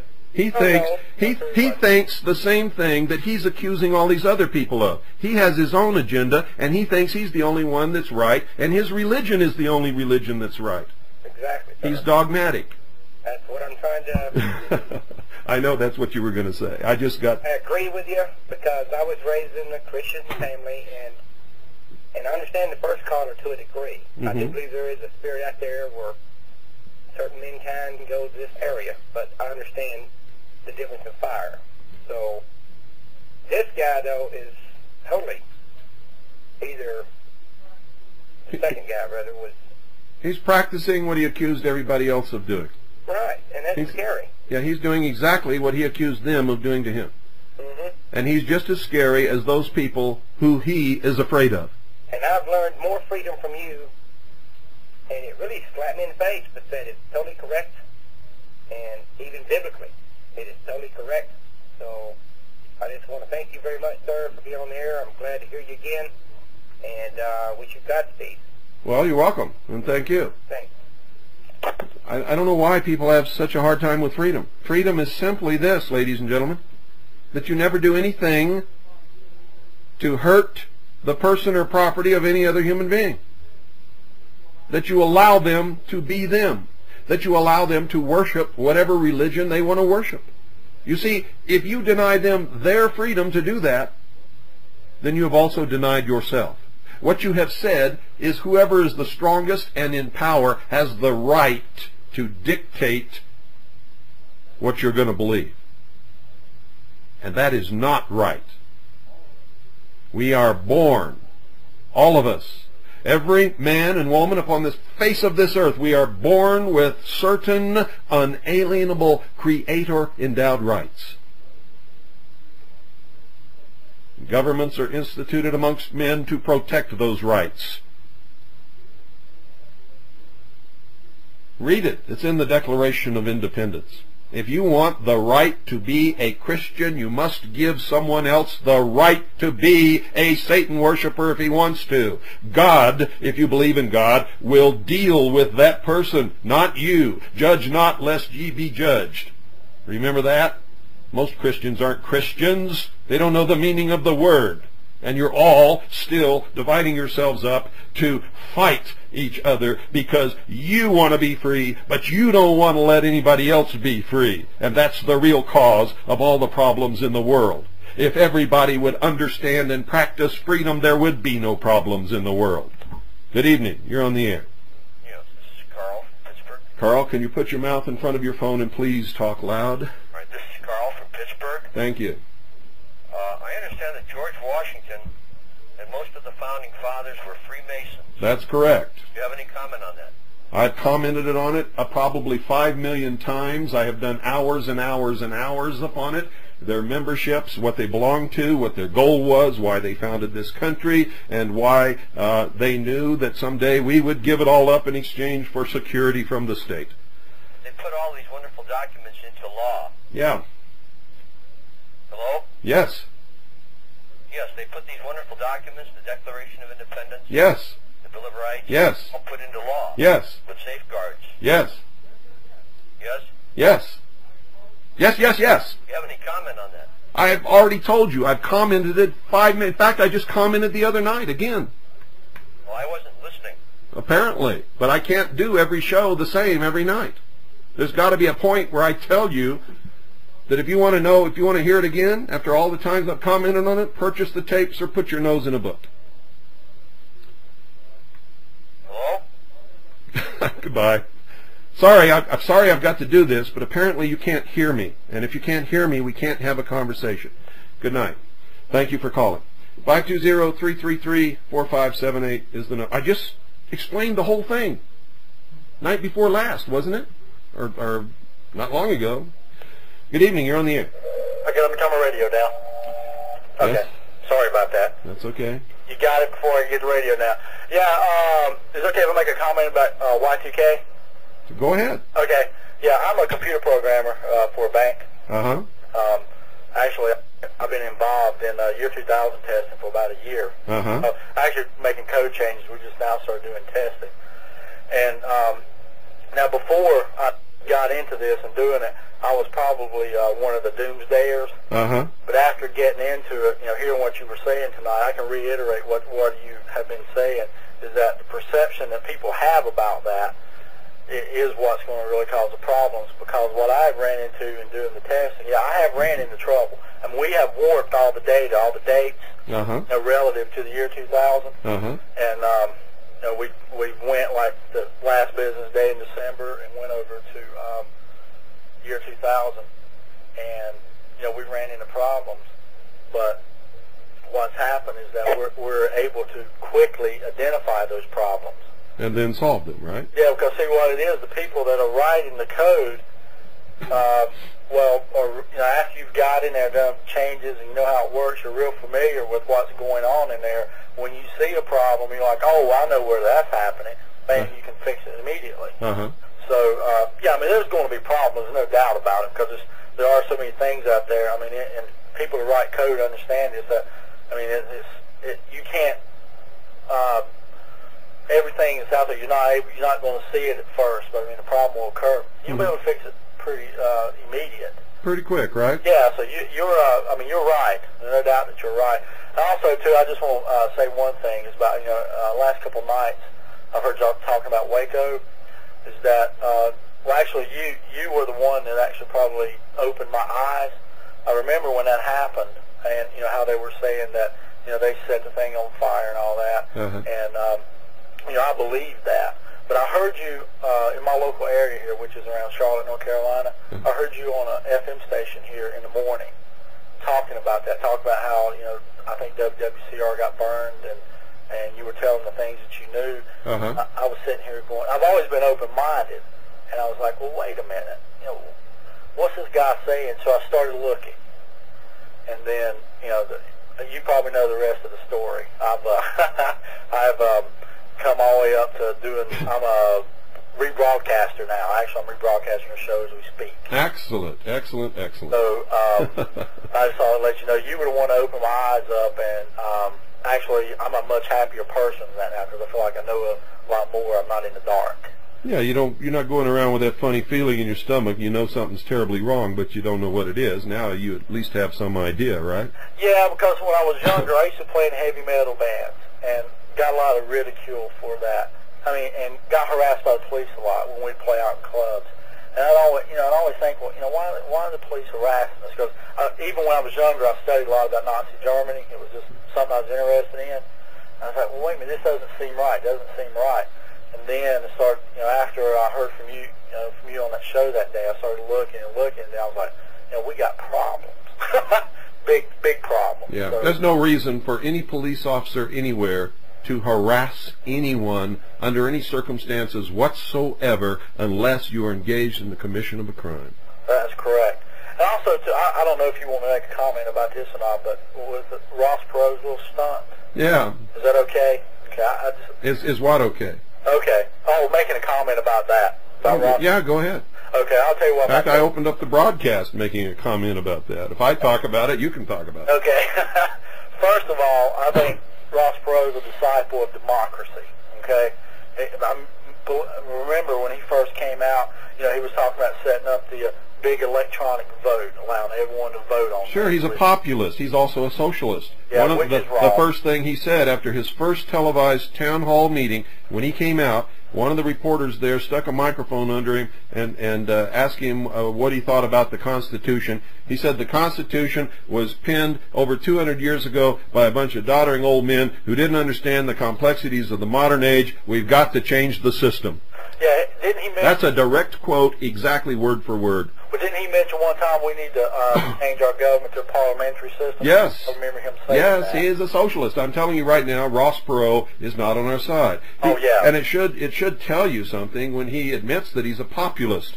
Yeah. The Populist Party grew out of the attempts by the socialists to unionize farmers in Kansas back in the days of the early unionizing attempts in the agricultural area. Populism is socialism. Yeah. And that's going to make a lot of people at the Spotlight mad, but it's absolutely true, and that's why I've been telling you don't read the Spotlight unless you're going to read it in an open, objective manner and not believe everything that they tell you.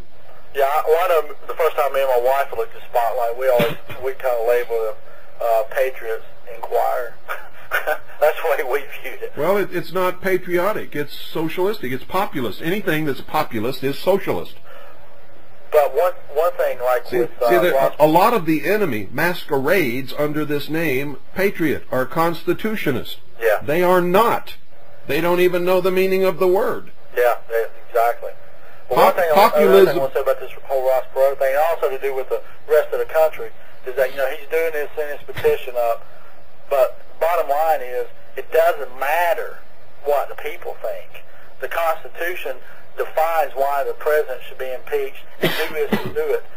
What the people think, it doesn't matter here. So that's part of the great democratization of America, which will rush us straight into socialism. And I think if the Congress sits back and lets the opinions of the people drive whether or not they're going to impeach him, our democracy, our republic is almost gone already, and when this happens, it's the final nail in the coffin. Well, it is almost gone. I don't even know if there's any of it left, to tell you the truth.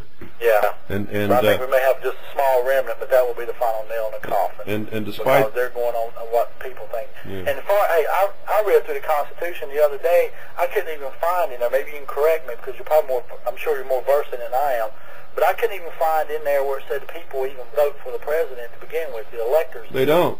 The people don't vote for the president. They vote for the electors. Yeah, but I don't even see in there where the people are even supposed to vote for the elector. Well, they don't have to. Yeah. So has nothing to do with it. That's why I've been telling people for years. Their perception of what happens is not reality at all. Yeah. If they just read the Constitution, they would be able to maybe figure it out if they understand English. And didn't they base a lot of this on Plato, what Plato thought a republic should be? He didn't feel that everyone should have a vote. I mean, we had representatives that did, because majority of the people out there don't have the common sense to run a government. That's why we point people to do it for us, and we feel are better suited for that. Yeah, and it should not be elected officials either. Oh, really? Not by the people, no. Who do the people elect? Joe Blow, who runs the used car lot. What the hell does he know about running a government? Yeah. Our founding fathers set up this country to be run by statesmen, and they set it up so that the people could be elected to take turns to go to Washington and sit in Congress for 1 or 2 sessions and come back and run their homes. They never dreamed that there would be such a thing as a professional politician. Yeah. They never even dreamed of that. And there was not supposed to ever be senators elected by the people. See, these things are slowly changed gradually over the years to propel us into democracy, which always falls into an oligarchy and then into socialism or dictatorship. And then, yeah, if you notice, a lot of people, I don't know, some people notice this, but like, you know, when the Federal Reserve was instituted, around the same time the senators, it was the Constitution was changed, a lot of people to elect the senators instead of state legislatures. I mean, it all kind of fell in place. Yeah. Like, so. The two major, and you'll notice that these numbers have occult significance. The first major step to destroy the nation was made when the Civil War began. The second was in 1913. The third was 1933. Yeah. Well, Bill, I'm going to get off here and let someone else call, but good talking to you, and glad for you. Thank you. Okay, man. You have a good night. Glad for me. What'd I do? I don't know why he's glad for me. I haven't. Did I get a new car and don't know about it or something? 520-333-4578 is el numero. Good evening. You're on the air. Hello, Bill. How you doing? I'm doing fine. I just wanted to say I've listened to your show for quite a while, probably back in the first year of your broadcast. Mm-hmm. I'm calling from around Nederland, Texas. And I know sometimes you feel you're banging your head against the wall. Oh, whatever gave you that idea? No, I don't know. But I just want to tell you kind of a little bit about my story. You kind of, I don't know, catch on to your broadcast, listening. It made me, study more. I ended up going back to school, and I became a teacher. Let me interrupt you for just a second. I got to change this tape. And now you may continue. Okay. So anyway, I guess this was back in '93, and I kind of I had a degree, but I kind of had a dead-end job, and I wasn't doing much. Kind of looking for what I really wanted to do. So I went back to school and became a teacher. I'm not yet certified in the state of Texas, but I am teaching full-time, and I'm working on my certification. And I want to teach government now, because that's all I think about, political science and everything. Well, good for you. Don't get trapped into joining the NEA. Do what now? I said, don't get trapped into joining the NEA. They'll destroy all your wonderful plans, and they will force curriculums down your throat that are Marxist-Leninists in their government teaching. Yeah. Well, fortunately, from your broadcast and things that I've read, I already knew about the NEA. Yeah. When I get information for these teacher unions, I just throw them away. Good for you. I'm teaching in a middle school, and I got hired as teaching an elective. It's called theater arts. So I have to get my certification there. But in Texas, once you're certified in the field, you just take a test. So I can be certified and take my government certification. But my point was about young people. You probably don't hear about young people a lot. I mean, I know you have some youngsters. I've got a 2-year-old daughter, but these 6th graders that I teach, they can be very perceptive, and I try to just get them to think for themselves. And we have to watch a little broadcast every morning. It's called Channel 1. I don't know if you ever heard of it before. Yeah, I've heard of it. Okay, well, it's probably in every junior high and high school in the nation now. Yeah. And they do news stories, and it's typical of broadcast news. Mm-hmm. No, it's not. It's not typical of broadcast news. It is even more in its deceptive and manipulative content. Oh, you're right about that. So every day, they showed only the first of the day. So whatever class I have, we always talk about it, and every day we learn something new. I mean, the kids do, the children do, and I kind of learned something new from the way some of these young people think. And it kind of gives you encouragement, but, you know, I have more trouble with talking to the teachers I work with than I do with the kids sometimes. Oh, you're going to get in big trouble. I just know Pooh's on her way in here. Every time she hears somebody say kids on my broadcast, she gets upset. Well, you know what? Because she doesn't consider herself to be a baby goat. Well, look, I made a mistake. I tell my students the same thing. I tell them, if I ever say that word, you need to correct me. So they keep me in line and everything. But anyway, I just wanted to tell you that, and I'm really glad you're back on a station I can catch. I have an old Hallicrafter shortwave radio. Oh, my dad had one of those when I was a boy. I can remember listening. Did you? Well, I don't know how old it is, but I bought it from a guy, and somebody told me it may be late 40s, early 50s, but it works better than another one that I have, and now your frequency, I can only catch it on this one. Yeah, is it painted with gray enamel? Yeah, it's gray. Yeah, that's the same one. I'll bet you anything. It's gray and black. It's got a band spread on it. It's got a carrier wave button. It's got a noise limiter. Yeah. Only thing, it gets real hot, but in the winter it keeps my room warm. Yeah, that's because of the tubes. Yeah. And if you want your tubes to last a long time, you need to put a fan behind there so it gets good circulation. Well, that's what I used to do. I'm going to do that again, so I just broke it out. Yeah, I want to say one more thing. Tubes are hard to find today. That's why I'm telling you that. So yeah, well, there's an old, in a town called Port Arthur near where I live, there's a guy he's like a radio enthusiast. He has an electronics shop, and I know I can get tubes there. Oh, good. One thing I wanted to say, I saw a newspaper article, coming to our area to speak at a nearby university is Shimon Peres. And what got me, because I've studied in mystery schools, I guess, for the last 4 years, and I try to read as much as I can. The quote really caught me. I don't have it with me, it's at my school, but I can paraphrase. Basically, in his book, he stated that after the Gulf War, there was this new opportunity to, how did he say it, to help bring in a dawn of a new golden age. And he talked about, he used the metaphor of a bridge. Yeah. At the very end, he said, and we need brave travelers. I just thought that was very symbolic right there. He's recruiting for the socialist marchers to propel us into the New World Order. Yeah, exactly. For those of you who don't understand, maybe new listeners, the Golden Dawn or the Golden Age is a metaphor for the coming world government. Yeah, and fellow travelers, I think... fellow travelers is socialists, communists... Freemasons also. Freemasons. They're all working toward the same goal. That's why they call themselves fellow travelers. Fellow travelers, yeah. It's funny that see, I'm teaching something like theater arts, but I talk to the history teachers at our school. Mm-hmm. I mean, some real sheeple in your terminology. That's because. And I was trying to convince them. I couldn't even convince them with literature, with books, that the Nazis were socialists.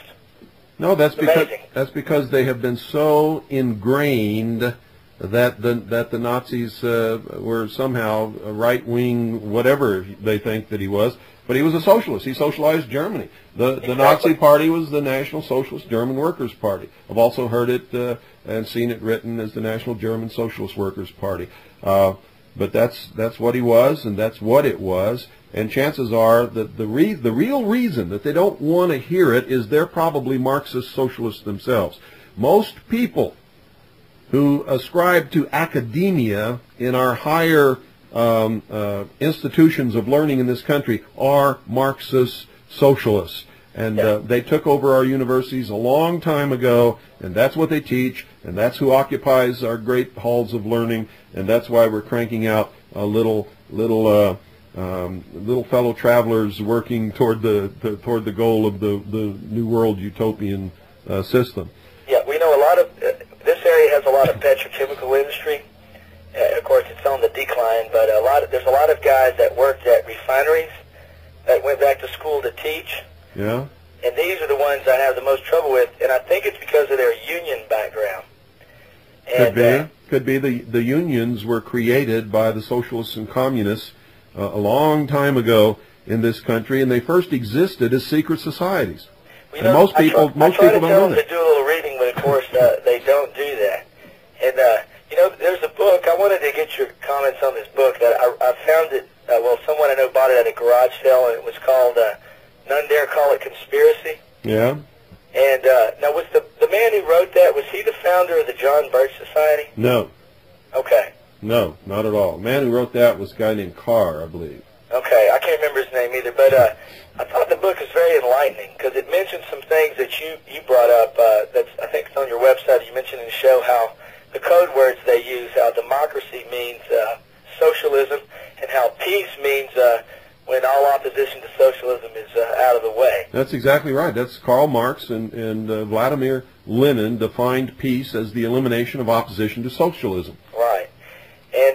And also something that you really got me going on. I took philosophy in college. That's why you got to watch out for United Nations peacekeepers. Yes, peacekeepers, exactly. And when you started talking about Hegel, you know, this is years back on your show. It reminded me. I took philosophy in college when I was just a young, very young sheeple, I guess. And you know, I was like 20 or 21, and I studied philosophy. I was very interested in philosophy. Didn't quite understand some of these German philosophers. And now, you know, Hegel, you look at Hegel, and I have some old dictionaries. The school I teach at, it was built in 1928, and I found some old dictionaries. I've got some real old ones, and they have excellent entries, like when you look up communism and Marxism, they talk about the Hegelian dialectic and dialectical materialism. Yes. Oh, yes. You got some good books there. Don't let them slip out of your grasp. Yeah, I've got them. I've got one from the 30s. You'll be surprised how many libraries are divesting themselves of all the old books. And you know what I'm finding out at this Lamar University here in Beaumont, Texas? I go there because they sell hardcover books for $1 and paperbacks for 50 cents. A lot of them are old. There's a lot of old government textbooks. I bought a book by J. Edgar Hoover on communism, yeah, which was pretty accurate as far as from my study. That's why they had to make him a homosexual. J. Edgar Hoover was not a homosexual. With no proof whatsoever. He was not. He was not ever a homosexual. They had to destroy J. Edgar Hoover's character so that nobody will read his books, which exposed all of the things in those books that are now coming to pass as being directed by the hand of socialism and communism. Socialism and communism. That's why they have to tell these lies about J. Edgar Hoover. He was not a homosexual. Not ever in his life. You know, when I first heard that, I had to find out the truth. So I got every shred of evidence they claimed that makes him a homosexual. I got every paper that was written on it. I got every book that was written on it. And there is not one single thing in any of those books, papers, or citations that would stand up for 1 second in the most corrupt court that you could find. Right. Just smearing a dead man who can't defend himself. It's all lies. Yeah. One more thing, because I'll let some other people get on here. By the way, I thought a lot of J. Edgar Hoover. I really did. J. Edgar Hoover knew the limits of federal authority. J. Edgar Hoover never let the FBI do anything or venture outside its proper jurisdiction, and he was a good man who did good things for this country. When I was a little boy, I wrote him a letter on his birthday to congratulate him. He wrote me back, and for many years I wanted to be a member of the Federal Bureau of Investigation. The Federal Bureau of Investigation now is part of the Gestapo of the New World Order in this country. It stinks. Its agents stink. They are criminals. They are murderers. And by God, I hope I live to see the day that they are all trooped in front of a jury of their peers and tried for their crimes. I want to see it. I agree with you. One more thing, because I listen to a lot of... driving in my car, AM radio, and I think you've commented on this. I couldn't catch your other shortwave broadcast very well on the other station, but one thing that makes me laugh is I listen to shows like G. Gordon Liddy, and you know, he has sort of a cult following, and maybe I'm wrong, but wasn't this man he was connected with, he was an operative. I mean, when he got caught at the Watergate Hotel, the men working for him were all CIA agents. I would believe if he was the leader, so was he. Also a CIA operative. Yes, absolutely. And I believe he still is an operative. There is no such thing as an ex-CIA agent. Never was, never will be. Even if they retire, they're still under oath. They're subject to be recalled, and they are for all intents and purposes, still agents of the Central Intelligence Agency. They cannot talk about what they were involved in. They cannot write books about it. If they do, it's because the CIA wants them to. Yeah. Like you said, there are no leaks. That's exactly right. There are no leaks. Well, if you listen to them enough and someone calls with, I guess, half a brain or talks about world government, you know, he just poo-poos the idea right away. Sure he does.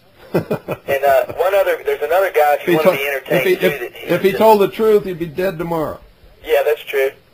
There's another guy that's on syndicated national radio he's on at night, and if you want to hear a real idiot, I mean, I don't know how to describe him. His name is Jim Bohannon. Have you ever heard of him before? I think I've heard the name, but I have no idea. Well, he used to be when Larry King had his radio show at night, he used to sit in for him for years, what I understand. But he's on a lot of radio stations across the nation at night, and I mean, golly, yeah, like you say, if it wasn't so tragic, you could just laugh and laugh and laugh. I listen to him for entertainment, as well as Art Bell for entertainment. Didn't catch him last night, though. But listen, I'll let you go, Bill. Okay. Really, I'm glad you're back on shortwave, and you're on for 3 hours? Yes, but that's not going to... I can tell you right now, it's the same old story. Everybody wants us on for 3 hours, but they're not willing to support the financial end of the broadcast. And I'm not going to ask for donations. So if they don't buy the products that we have, we'll cut back to 2 hours. And if they don't buy enough of the products to pay for the airtime at 2 hours, we'll cut back to 1 hour. And if they don't buy enough of the products to support 1 hour, I'm going to stop supporting them, because I've been supporting them for so many years, and I think it is absolute betrayal of everything that I've ever done that these sorry excuses for patriots in this country can't even support their own causes. Is it a big cost to maintain your website? Are you kidding? That costs $1,000 a year. Okay, well, minimum. I don't know anything about computers, but that's not even website all the time. That's not even counting the labor that goes into it, the hours and hours and hours of keeping it up and maintaining it. Not even counting that. Well, I think it's a steal, your price for the database. What is it, $29, $30? Yeah. I mean, I think that's a steal. Well, it is a steal. I mean, it is amazing, and I'm definitely going to get onto that, and I'll try to support you any way I can. But good. Also, you know how good our website is? Every single national laboratory visits our website several times each day. Pentagon, same thing, several times each day. Well, I don't even have a computer, but anytime I'm on anybody's computer, that's the only place that I go. The White House, the major military installations in this country. All the major military. The FBI, the ATF, the Treasury Department, all of them are on our website every single day. Every day. We're getting over 600,000 hits a month now. Okay. And growing. The feds are leaving you alone right now on your hilltop there? They better. Okay, I mean, I haven't checked I haven't heard you talk about it, and I haven't... They better. I'm not David Koresh. Yeah. I won't let them kill my family or my people. I won't let it happen. Well, I think they come up this hill, they're going to pay for it. And I mean, they're going to pay for it. They have not yet had an opposition. They've got one now. Well, Bill, look, I'll let you go. You fire me up, Bill. That's all I can say. Well, good. Somebody needs to fire somebody up in this country, because I'm tired of seeing all the sheep laying under the trees in the shadow chomping on the grass while the butcher is busy on the other side. All right. Hey, keep your sense of humor. Oh, I do. You crack me up. Thanks. Okay, Bill. Good night. Have a good night. Hang in there. You just cracked me up with that comment. Crack me up. Thank you for calling. Oh, gee. Good evening. You're on the air. Yeah. How do you feel about Clinton being in the White House? Do you think that he should have been put there in the first place? No. Of course not. I don't think Bush should have been there. I don't think Carter should have been there. I don't think any of them should have been there. For a long time, we haven't had real presidents. We haven't had anybody who took their oath seriously and really got in there to clean house and support the Constitution for the United States of America. They are not presidents. They're put there by powerful people who then tell them what to do when they're in office. You couldn't possibly believe that Clinton is really running this country. He's not. Well, He never has been. No, he shouldn't be in the White House. But if you take Clinton out today, Al Gore's going to be president, and nothing's going to change. In fact, it's going to get worse with Al Gore. Exactly. I've talked to numerous people, and they said if I had a choice between Al Gore and Bill Clinton, I'd have Bill Clinton in there. They don't want. Well, unfortunately, you don't have a choice, and when you have a choice like that, you can't make it, because a lesser of two evils is still a deal with the devil. Do you understand? Mm-hmm. Can't do it. Yeah, I feel that we have let our government take too much power over us. They've taken almost all of it. If you want to know the truth, they have taken it all. They're just being gentle with us because they don't want us to find out yet. Yeah, I think that if we had stood up to the government and said, we're not going to take this, we're going to keep our land, we wouldn't be in this situation. I don't think we would have been in this situation. We can do that today. But you'll play hell finding enough people who've got even the slightest amount of guts to be able to do it. Exactly. They're afraid of their own shadow. They're scared to death. They're already slaves. They're already enslaved in a country where they pretend to be free. You see, if you're afraid of your own government in the United States of America, you're already a slave. Nobody should be afraid of a government in this country. And people are petrified. Absolutely petrified. Yeah, I think that we need to start taking back what is ours. I think that we need to start taking back what is ours. I've already started. You know, I'm at war with the treason in Washington, D.C. I don't think we should just sit here and let the government tell us what to do. I think we should be sitting here telling the government what to do. That's Well, we can't tell the lawful government what to do. What we can is tell the traitors what to do and restore lawful constitutional Republican government and then live within the law. Mm-hmm. There is no law today. There is absolutely no law and order. None whatsoever. That's right. I think that even the courts aren't even safe. No, the courts are not safe. The courts are dangerous. Even the courts aren't safe. I mean, you go to trial and they can slap a murder charge on you, and they're not safe anymore. It happens every day across the country. They make up the law as they go along, and whatever they even tell you, you're entitled to present a defense.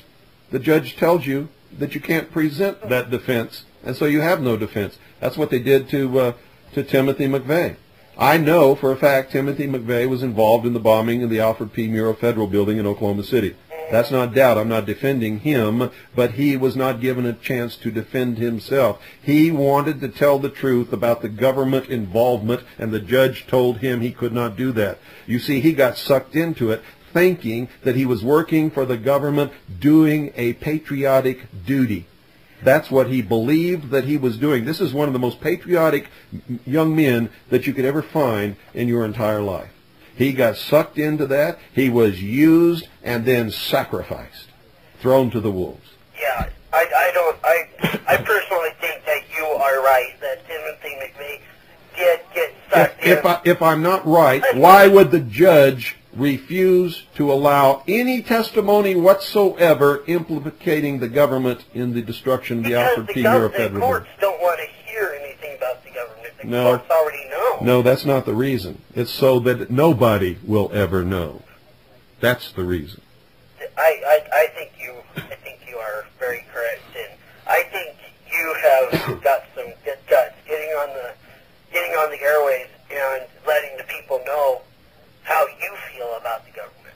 I feel that you are one man, and I think that you'll inspire everybody else to say, we're going to take our country back, and we're going to do what's supposed to be done with it. I hope so. We're going to reestablish the democracy that was established. No, we're not. There was never a democracy established, and there better not ever be one established. This is a constitutional republic. Democracy is socialism. And I think democracy has taken over.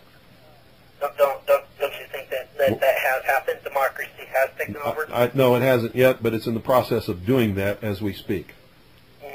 Not far away. I mean, they've already, through their rhetoric and the repetition of the word democracy whenever referring to the United States of America or to any of the state governments, they have convinced the sheeple in this country that it's a democracy. Now all they have to do is make it true. That's what Ross Perot is about. That's what Ross Perot is doing. Yeah, so I think Ross Perot is trying to create that democracy. Yes, he is. I don't Absolutely. think he's going to ever get through. Oh, don't ever underestimate the stupidity of the sheeple. Exactly. Give them credit where credit is due. Don't rob them of their credit. They're entitled to it. Yeah. I live in a little small town of Springerville in Eager, Arizona. Well, you're my neighbor. Oh, so you live here too? Yes. You don't know that? Are you serious? No, I didn't know Undersley you lived here. Yes. Have you ever listened to 101.1 FM? I listened to it ever since I That's my station. It's broadcast right here. Yeah, ever since I heard you talking on it, I said, now this guy knows what he's talking about. He's got his head on straight about what's going on in the government, what the government is doing, and and I said, this is a guy that's letting everybody know that this is what the government's doing, and it needs to stop. If it doesn't stop, we're all going to march headlong into the worst portion of human history that has ever occurred on the face of this globe. Yeah, I think that I have been told by a friend of mine that the government has just taken what we have had away. That's true. They have taken it away. That's true. I think it's high time that we take that back, what they have taken away from us. Let me tell you what's been happening right here in Arizona. You probably know about it. You know about the ranchers' battle with the federal government about grazing rights on public lands? Yeah. They're trying to put the ranchers out of business. Well, the ranchers have been fighting the wrong fight all along, and they've had no help from the state government down in Phoenix or in Tucson. They have had no help whatsoever from their own representatives in the State House or from the governor, because everybody believes that the federal government has jurisdiction over the public lands in the state of Arizona and every other state. But they don't. They don't have that jurisdiction. They don't have it because when Arizona became a state, they reserved jurisdiction for the state over all public lands, including national forests, every piece of public land in this state.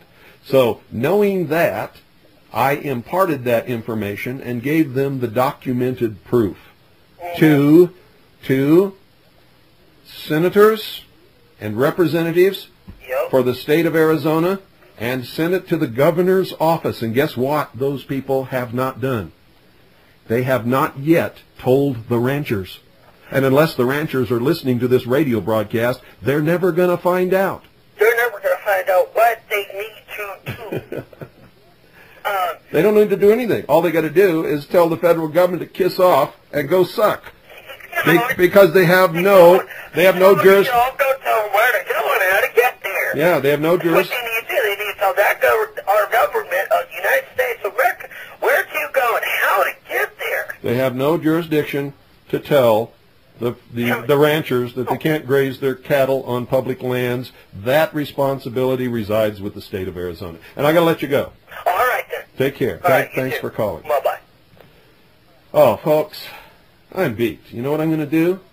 I'm going to do this top-of-the-hour WBCQ thing, and then I'm going to turn this broadcast over to Doyle for the last hour, and he can do whatever he wants to do because I'm beat. It's, I used to do 1 hour a night, 5 nights a week, and that was exhausting.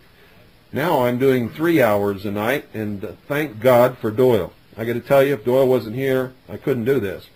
And so now I'm going to turn it over to Doyle right after I say this, Across America and around the world, you're listening to WBCQ, The Planet, Monticello, Maine, USA. And now, for all of you who have been waiting, here's Doyle. Hello? Let's turn off the station. Go ahead and do that. Okay, you want to do that? Yeah. Okay, we're going to shut down 101.1 for about 30 minutes while Doyle does the commercials, and then he'll put it back on the air and probably open the phones again. You got one phone call here. You want to take that, Doyle? Yeah, let's go ahead. Okay, we're going off the air with 101 right now. There you go. You're on the air. And I'm gone. Hello, you're on the air. Go ahead, Bill. This is Bob from Menor. I came up to Mission, Syracuse, New York, Yes. with Carl from Menor, Yes. and I was just thought maybe I just got a hold of you and listened to you on radio, and I had a little problem with my storage. They wanted maybe I talked to you about it. No, but go ahead and talk to Doyle in the audience. I got to take a break. I'm just dead beat. I'm on my feet. There's nothing to sit down on here, and I got to go get off my feet. So talk to Doyle and talk to the listening audience and tell them what happened. And it's good to hear from you. All right, same here. My county that I live in wants me to put my sewers in, Okay.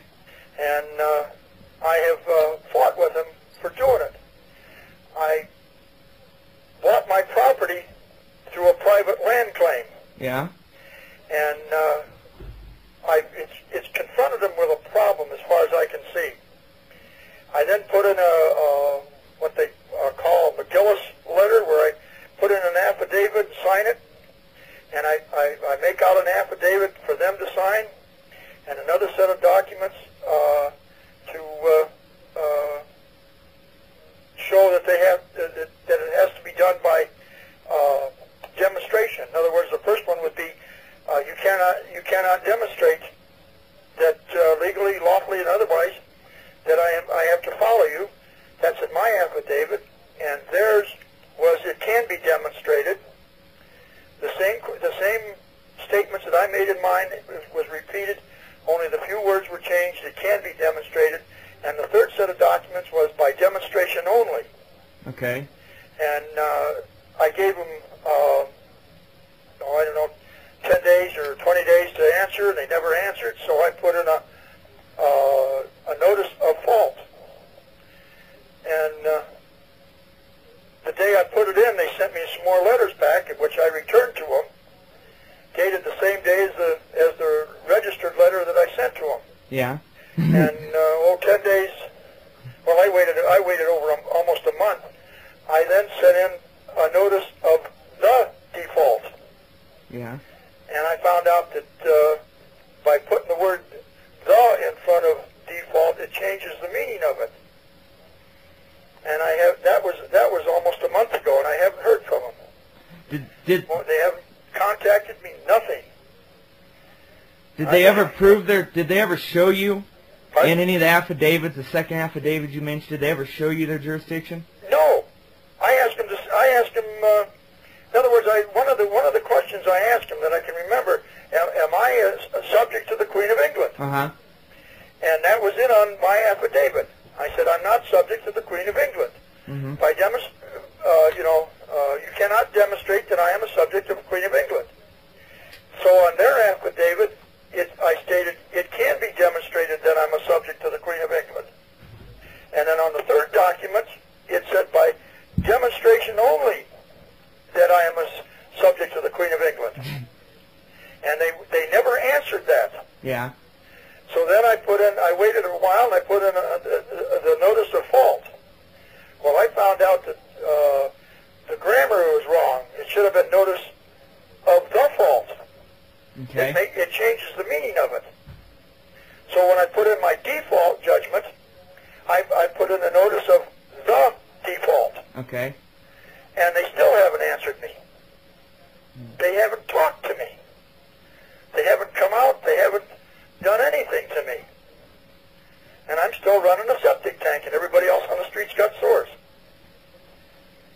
Well, I'm no lawyer. I'm just a dumb grunt, so I'm not even going to try to give you any advice, okay? Well, I I'm not. Of course, advice. You're not an attorney. You can't do that. Yeah. You can. And I can't give you counsel either. I know. An opinion, but you can't give me advice. Yeah. But I just thought maybe that might interest some of these people across the country. Well, it should, because that's typical of especially planning departments at your city and county level. Yeah. See, I have some background with this. Okay. Planning departments generally make me puke. Okay. What they do is they get out there, and all they are, it seems like they're revenue collectors, and they don't go out and the bill doesn't say pay the planning department per se always. But what they do is they make building and construction projects, lighting, sidewalks, anything they can get the resident to pay for it. Okay? Sure. If you want to put in a sidewalk, they say, well, your property happens to be where the light pole fell and the fire hydrant fell, so you got to put both those in. It gets it off their back. They can tell someone else that we've got a 90% compliance for fire hydrants. It got paid for off some poor Joe killing himself at some job. He had to pay for it. He gets no remuneration. And then, if you try to build something, they tack on so many fees, it almost makes it cost prohibitive to get a permit or anything. You take the state of California alone, the average in the county where I lived, this is right from the county planning department and the board of supervisors. I was there. I held an elected office. $30,000 in fees are tacked on before you even drive the first nail. By the time you have the fees on the property, the permits, inspectors, and everything else. Well, that's true. I built my own home, and I built a garage. And in 1985, my garage burnt down. I turned around, and I had to clean out the garage. I had stuff that was 3 feet deep. I had so much stuff in there that the roof set 3 feet off the floor. Yeah. Well, it took me quite a while to get it cleaned off, and I was supposed to do it within a certain period of time, otherwise I'd have to go get another permit. And in doing so, I decided that the garage wasn't big enough in the first place. I had built a building 24 by 42, and that was 1,010 square feet approximately, and I couldn't build it over 1,000, couldn't put up a garage that would hold more than 3 cars. Yeah. And if I put the door on the 42-foot wall, I could get 7 in there. So when I built the garage, I built a 2-car garage. I built it 36 by 42. And I didn't ask for a permit, didn't go get anything. Permit is something that you give somebody else permission to do on your land. Yeah. It's just like a license. It turns a right into a privilege. Yeah. And they come out. I'm putting nails in the shingles on the roof when the building inspector and his helper and the deputy sheriff came down. And I turned around and I went in and got a tape recorder and I asked them their names, and they gave them to me. And the one guy says, "Why should I get a permit?" He says, "You got to have one." I said, "For what?" If I fall down the basement stairs, it wouldn't. That permit wouldn't help me. And he says, "Well, we can't be there all the time." That was the answer I got from him. Yeah. So then I sent them a constructive notice, all 3 of them, and then they ended up taking me to court. Yeah. And when the judge said, "You found me guilty," well, he wanted $100 fine and $53 court costs, and that was back in November of '87. Yeah. And I walked out of the court. Of course, I was dumb and stupid at that point. But I walked out of the court, and I never gave him a penny. I still haven't given him a penny. Good. My garage is still standing. I'm using it. I got it packed. I got a 24-foot boat in the garage and 7 cars. And it's still up there, and they don't know when to leave you alone. Yeah, I had a public event back home a couple years back. 2,000 people. Some odd people attended it over the weekend. The peak attendance 1,200 at any given time in the building.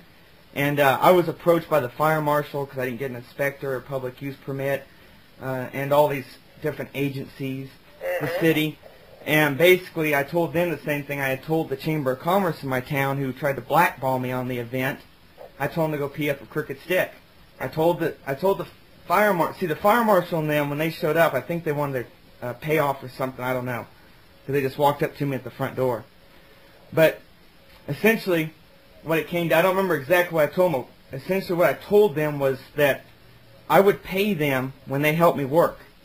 So if they want to help me set up some 200 tables and 1,000 chairs and everything, then I'll give them money. But other than that, I didn't see any value in it, so I wasn't giving them nothing. And they never came back. Now, whether that pissed everybody off in town or not, I don't know. Looking at the letters of the editor, some of the people were quite mad for me doing it. I was recruiting for Nazis and everything else I was accused of. But then other people enjoyed the event profusely and wrote in about it and supported me. So all in all, it came off good. And I didn't really care that I told them that. I thought it felt good. Well, I fought with my township in the county. I had at one time about 10 cars on my land, and I didn't have license plates on them. Mm-hmm. And between 83 and 90, I cost my township $43,000. Oh, that hurt me to no end. You know. Oh yeah. I get the same. I get the same feeling you just gave me. Yeah. Chuckle. And then I started all over again, mm-hmm. and of course I got a little more knowledge, and I found out that we don't own a doggone thing. Since we have a license plate on the car, yeah, the state owns it. Mm-hmm. They have equitable. They own they're a trust, implied constructive trust, and they own us lock, stock, and barrel. Well, they did it again to me, and my property was in a trust, and that made it worse. Yeah. Because the trustee owned the property. Mm-hmm. When you give your property to somebody else, in a trust, they own the property. Mm-hmm. That's how the state gets by with owning your land and your cars. Uh-huh. You give them the original signature on the document. If you walked into the courtroom, and I found this out, well, it happened to me many years ago, but it didn't dawn on me until just not too long past, mm-hmm. that I walked up to the clerk of courts, and the one thing she said, is that an original document? And I said, well, yeah, it is. It could have been a copy for all I know. I admitted it was original. Mm-hmm. So they had the original signature. Mm-hmm. And that's what they need. Yeah. And since when I put my land claim in, I put it in under 2 affidavits which were original, and my affidavit was a copy, and my private land claim was a copy. And that, I know, confronted them with something that they couldn't comprehend, because they fought me with tooth and nail. I sent letters back, land privately sold, non-acceptance. One letter was all marked up on the face of it, mm-hmm. unopened. Once you open that letter, once you accept it, they've got service. Yeah. Whether it's by regular mail or by certified mail, makes no difference. Mm-hmm. They've got service. And I found that one out the hard way, Yeah, too. It took a little bit. That's unfortunate. Especially in this storage bit. Mm-hmm. Well, sir, I don't mean to cut you short, but I turned off the 101.1 FM Yeah? to start the advertising, and they've been missing some excellent conversation. Yeah? Let me knock out these ads so we can get them back on so they can hear us. Okay. Alrighty? All right. Tell Bill I said hello to him again. I will. Thank you. Thank you for calling, sir. You're welcome. All right, bye-bye. Bye-bye. Alrighty, as soon as I get these items for sale that I want to cover tonight over with, we'll turn 101.1 FM back on the air and open the phone lines. Okay. I'm walking away. Okay. 101.1 is back on the air now. Alright, if you'd like to call in, the number is 520-333-4578. That's the call-in line. And you can talk about just about anything. Bring up something. The last caller on the international broadcast that called right after we turned off the local 101.1 FM was an excellent call. I enjoy talking to them, as everybody that calls in. It's enjoyable here. I like to hear this input and hear the different people's views on what they've done and ideas and things and how they think we can fix things. So if you'd like to call in, it's 520-333-4578. I got something I'd like to talk about.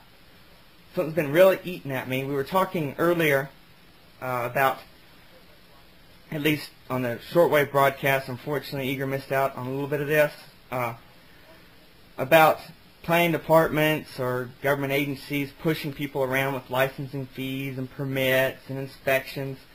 Well, I got something that really irks me when I see on the news or read it, whatever, about antitrust.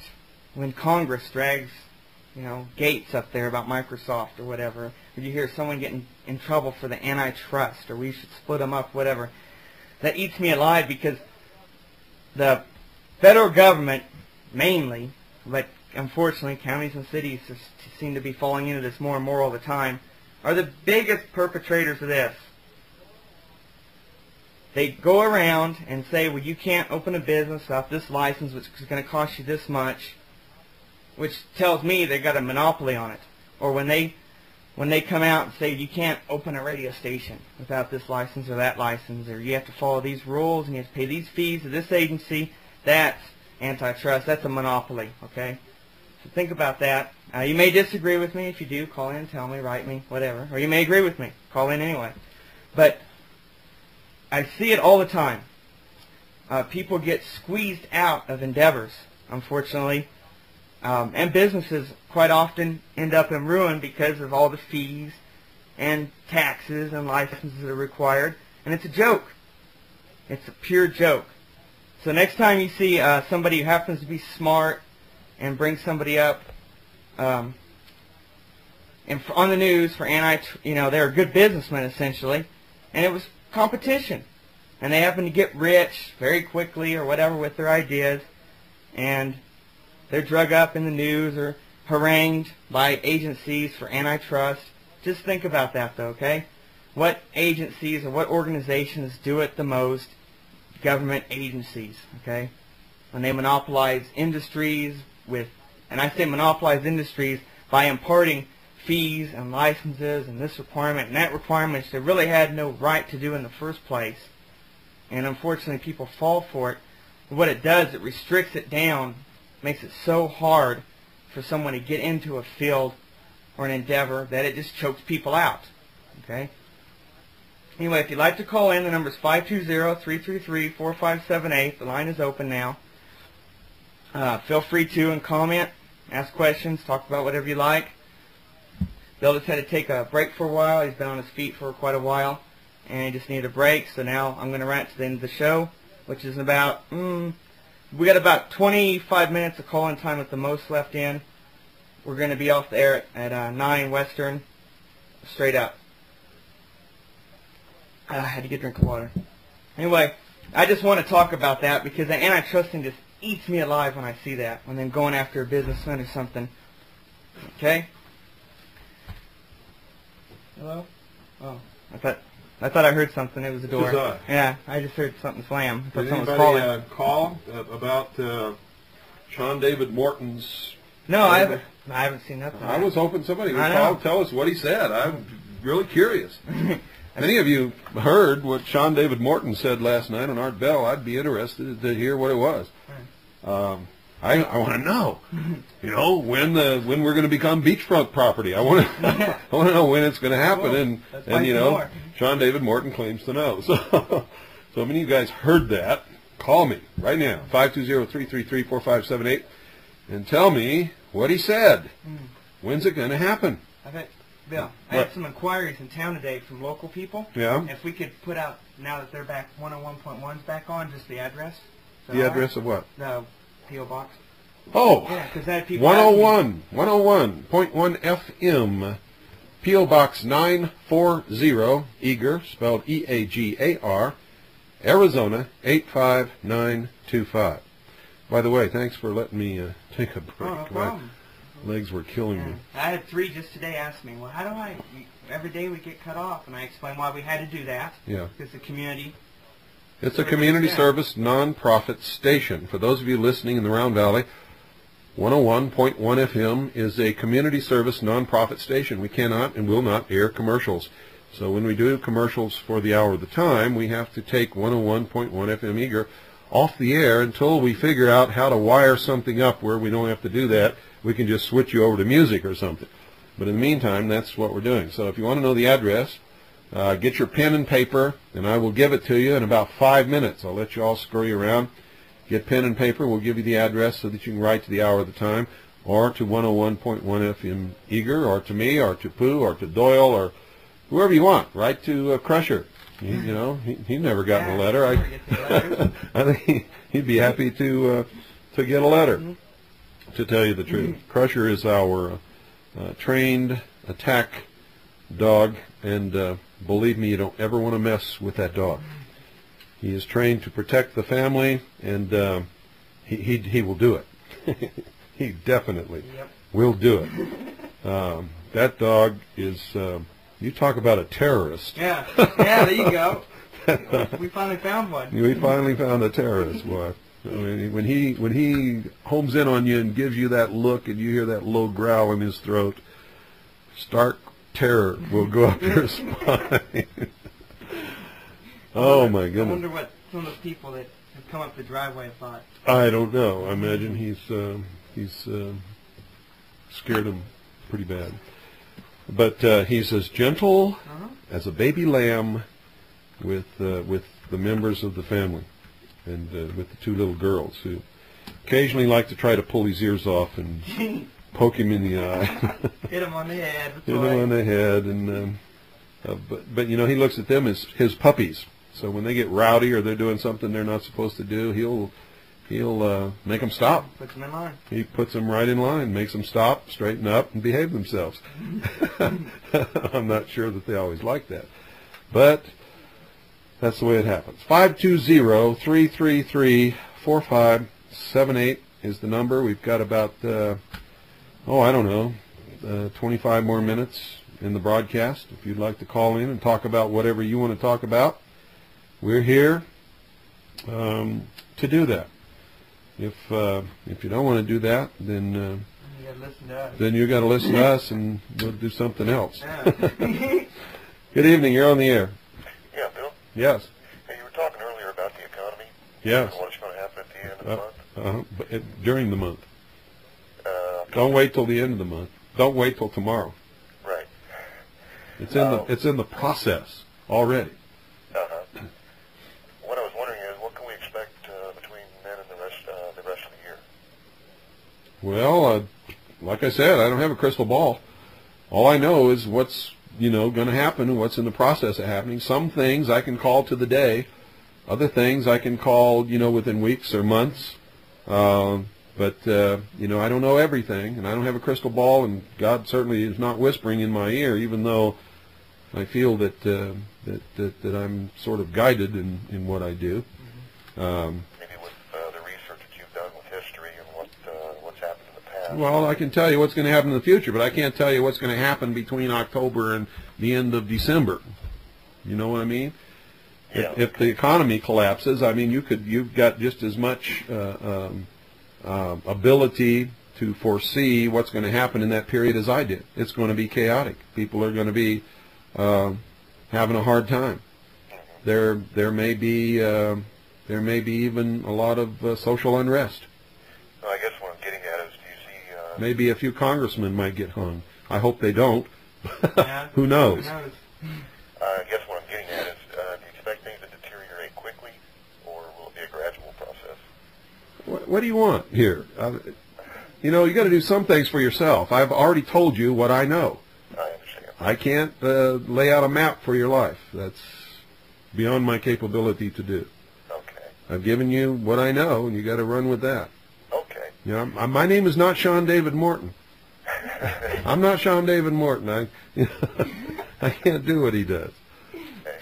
Well, listen, Bill, keep up the great work. Okay. And I'll be continuing to listen to you. Thank you. And hopefully I can support you in the near future. Well, I hope so. Thank you very much. Good night. Thank you. Good night. Thanks for calling. 520-333-4578 is the number. They always want more, don't they? Good evening. You're on the air. How you doing today? Good. Hi. I don't think you've talked about this. I haven't listened to your show all day, or the whole time period. Just caught the end of it. Uh-huh. But as I've been listening to shortwave, there's other stations I've listened to. One of them is again, I was actually raised Catholic, but it's a Catholic station. I've been out of Catholicism for a while. Uh-huh. But You'll go back. Well, I'll go back. You'll go back. I will. Yes. I've never seen a Catholic who left Catholicism who did not go back before he died. Never seen it, not once. Well, that's interesting. Well, we'll see. Well, my question is this, and I don't mean that negatively. It's just an observation. you might. Again, I don't know. I've seen enough people leave, but you might be right on your deathbed. Who knows? All that indoctrination might just suck you back in. Yeah. But you seem to be familiar with history. You know that in South America, for instance, many priests were instrumental in the revolution. Yes, Jesuit priests. Jesuits. Preaching liberation theology, which is Marxism. Yeah, well, see, this is the other thing. So here we have the Catholic Church in this country. Not the Catholic Church, Jesuits. Jesuits. Well, how about, this is my question for this country. The signers of the Declaration, I believe only one was a Roman Catholic. Yes. And as the Catholic Church, which is fairly powerful here, even though I'm going to assume it still is, since I've been church for a while. Is there some kind of it's going to sound like conspiracy kind of thing, but does the papistry in Rome? It seems like they are always on the side of some type of a revolution against an established government. And they're on the side of world government. You see, that's what I was wondering. They don't care how world government comes around, and neither do the communists, and neither do the Zionists. They all want world government. They all help each other to get world government. When world government is established, then they'll battle each other to find out who's going to sit on the throne of the world. The Pope wants to be the head of the world. Okay, this has always been, even though, I'm going to probably... It's no secret. Right. The Vatican makes no secret of this. What's that? The Vatican makes no secret of that. Well, and it's just that as I've listened to shortwave radio, there's a Catholic station on, and as I was listening to it today, the people that were on it were preaching the importance of following our government, our politicians, and the importance of the strength of the state. Mm-hmm. And I was going, well, that's kind of interesting that they were pushing the strength of the state, especially when the state has voted to veto what was that? What's that terrible abortion? Partial birth abortion. Yes, they've now Murder. vetoed. Abortion is murder. I don't care what anybody says. I don't care what they call me because of it. Abortion is murder. It's it's interesting. Millions of unborn children have been murdered, and again, I don't want to sound too much like I'm on a pulpit here, but and also I think that the murders like Kevorkian is one of the biggest mass murderers today, and he's still walking around. But back to the Catholic Church, that was quite interesting what you just said. So you feel that whatever it takes to bring everything together under one world order, then the Catholic Church would probably follow that. Absolutely, yes. They want it. You see, once it gets there, then the church will bring its power and its money and its followers to bear to make to attempt anyway to put the Pope on the throne of the world. And at least on the religious side of the throne of the world. And what's also interesting is the way you're indoctrinated when you're young is, of course, if you're not Catholic, well, they've lightened up the view a little bit. But it used to be, as I was growing up, You're if you weren't condemned. Catholic, you're basically told that you would not be saved. That's right. All those heretic Protestants and every other religion was not going to be saved, so therefore, that puts fear into you when you're a child. Sure. And as you grow up, Yeah, and you're probably right, it does stay with you. Yeah, and if what I said was not true, why are Catholic priests fomenting revolution to help bring all this about? Yeah, you see, and that's back to the point that I want to get to.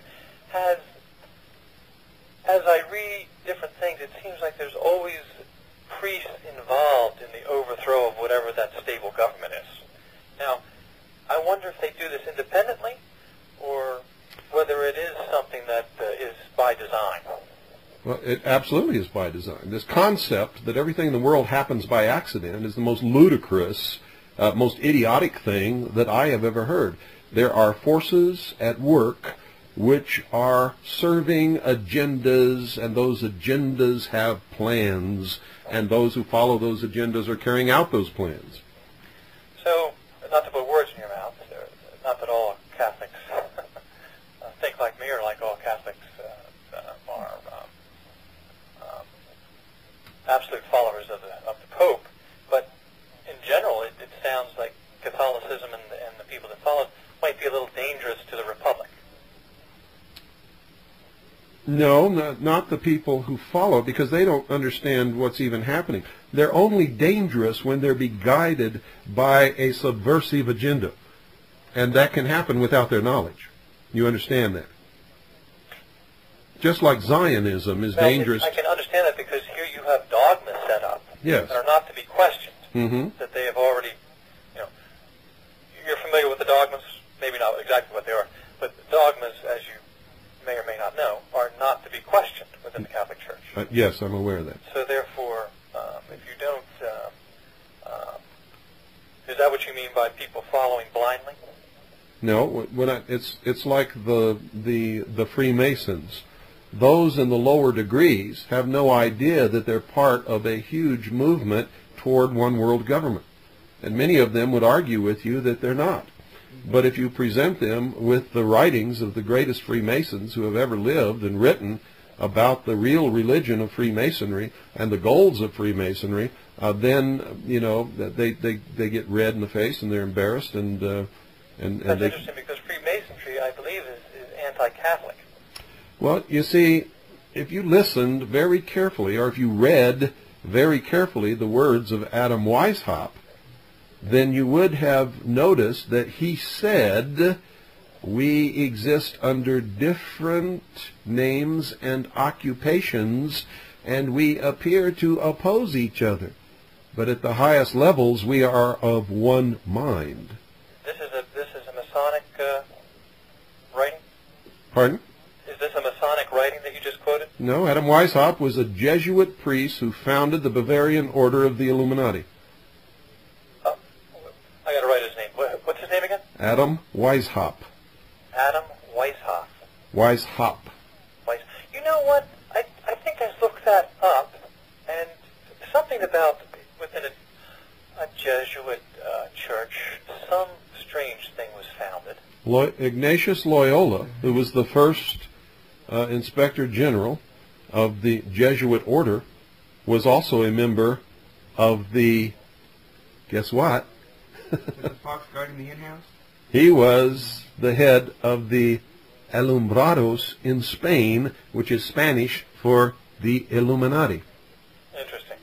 It certainly is. But of course, It gets even more interesting and more interesting. What's that? It even gets more interesting.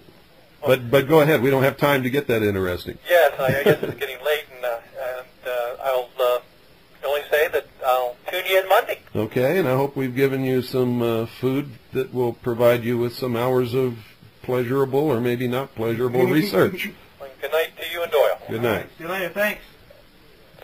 Those of you who think conspiracy is a weird idea are fools. And that's a fact if you ever heard one in your life. 520-333-4578 is the number. It is the nature of man to conspire. Many of you listening to this broadcast conspire every day. You get together with someone, we're going to plan this, not tell nobody. Yeah, a lot of you do it at work to get a promotion or get somebody fired, or get somebody hired, or get somebody in the back seat of your Chevy at the drive-in or something. Good evening, you're on the air. Hello, Bill. I enjoyed your definition of a populist. Could you tell me what a libertarian is? I've never been able to figure that out. They, I'll tell you, they pretend to be for freedom and liberty and for the United States of America, but they believe also in what they call free trade, which is the same thing as globalism. They also believe that all borders should be opened and there should be free traffic in and out with no no inspections or hindrance of any kind, and a lot of other really strange beliefs that we really don't have time to go into. But that's, there's a couple there that ought to make you sit down and think. Well, because I've been reading their newspaper, the New Federalist, and I really can't figure out. They praise the Chinese government. They seem to be praising Clinton, and it's just very, very strange. Isn't it? Yeah. Isn't it strange? I've found what the libertarians profess to be about and what they really are about and what they write about to be entirely two different things. And one quick question. Behold the Pale Horse, is that revised or abridged, the book? There was several years ago, I think, maybe 3 or 4 corrections made to some mistakes that I made originally when I wrote the book. Oh, because I heard some talk that you were forced to take something out of it, or? No, I was never forced to take anything out. We found 3 or 4 mistakes, and we corrected those mistakes, and that happened, what's this, 98? That happened maybe 93 or 94, somewhere around there. Okay, well, I'm going to order the book. Thank you very much. You're welcome. Thank you. Yeah, if I find a mistake that I've made, folks, I try to correct it. I don't know what you guys do, but we heard rumors. But I don't like to make mistakes and not correct them. And there were 3 or 4 mistakes in the book that I discovered were mistakes, and one a glaring error, and we corrected those. And that's it. Nothing else has been changed in the book. We were not forced to remove anything or add anything ever. What can I say? We heard that, though, on that radio show live one night. Remember when we found out that we were dead? Oh, yeah. We found out we were dead. Yeah, we were listening to the radio one night. We were sitting there listening to the radio, and we heard them announce our death. And that the book was... First it had been severely abridged. Severely abridged. And then now was completely yanked from the market and was not available anywhere. Yeah, and we're sitting there listening to that. And, what can I say, folks? Art Bell is just a strange phenomenon. 520-333-45... See how tired I am, folks? 4578. 520-333-4578. Nope, nobody has ever forced me to add anything to my book. My book has not been monumentally changed or even basically changed or even really changed. Only 3 or 4 mistakes were corrected. If you want to go hunt down one of the original copies, you can set them side by side and turn the pages and compare the books to each other, and you will see that there is absolutely nothing of consequence has happened to my book. Nothing that would cause you to change any of what you get out of the book or the message of the book or anything for that matter. It just has not ever happened. Really weird. So nobody was listening and nobody heard what Sean David Morton said last night. I find that very hard to believe. Unless you just don't want to call up and admit that you listened to Art Bell, and I don't know why you wouldn't, because I had planned to stay up and listen to it and had recommended that you guys do too, just to see how people's minds are shaped with this drivel and how they go about creating this mass hysteria. I mean, if you don't study the enemy, you can't fight the enemy. Know thy enemy. Yeah, that's the truth. And the one night really proved it. He seemed like a very intelligent man. He had a very good job from Texas. Called in. I thought they were just meteors until I heard your show. Oh yeah. That's he caught the hysteria. I mean, it was just the hysteria spread across the country. I was, I was watching the sky and I saw this, this streak of light, and I thought it was a meteor until I heard this show, and now I know the aliens are landing. I thought I just went back to sleep till I heard your show. Yeah, this is incredible. Oh, and the classic. He's still playing on this missing time thing up in Washington State, and the classic of all was this person was in bed, asleep. A little child came in, woke up in their bed, and came in to crawl in bed with the parent, and woke the parent up, crawled in bed with the parent, And the next thing you know, the parent looked at the clock and an hour and a half had gone by. Missing time. And Bart Bell says, I knew it. I knew it. It's happened to more people than we ever thought it has. Something is going on. And Next time I'm late for work. then more calls came in about the missing time. Good evening, you're on the air. Hello, Mr. Cooper. Hello. This is David from Texas. Hi, David. And I was just wanting to find out about, I was going to probably next week order your subscription to Veritas. Uh-huh. And I understand to say just a blank money order, correct? Blank money order or cash, yes. If you send cash, make sure you wrap it up real good so that no postal employee can hold it up to the light and see what's in there. And that goes for blank money orders also. Okay. Well, like I said, And I don't mean to cast any aspersions on postal employees, but every once in a while somebody is tempted, and we don't want to do that. I understand. Well, I woke up to everything that was going on. I guess right after Waco when I seen what happened, I knew something wasn't right in this country. Yeah, well, something is terribly not right, terribly wrong in this country. Yeah, and it's quite a shock, and most people don't want to hear you talk about it. I thought, well, people would just be glad to hear all this, but definitely they don't care about hearing it. No, they're scared. They don't want to admit that it's going on, and they don't want to be responsible for having to do something about it. Yeah, well, and they don't want to get on somebody's list. And people where I work at, they think their 401ks is just going to carry them.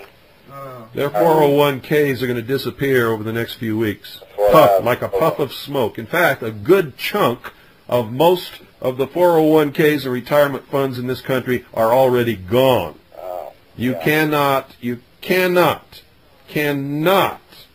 help but be hurt when the stock market drops 1,800 points. Oh, yeah, it's dropped about 500 in the last 2 days or close to it, I believe. Yeah.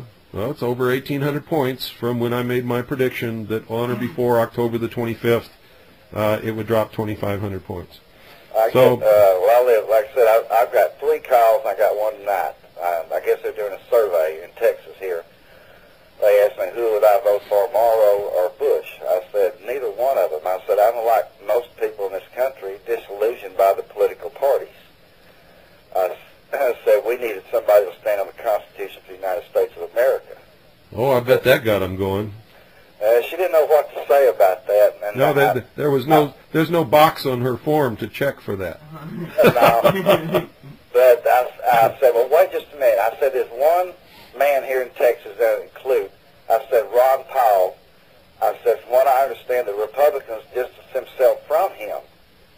And he's about the only Republican that I would support, which I can't vote for him. He's not in my area here. Yeah. But she wrote that down. Oh, yeah, I wanted to ask you, there's a man I used to listen to on a station here out of Livingston, Texas, and John Bryant, and he used to have some pretty good shows on. Do you know what happened to him? I never even heard of him. Well, he had Michelle Moore on, I know, one time. I remember I taped the program. He was on the American Freedom Network with Norm Resnick, I believe, was on there. Also on that same network.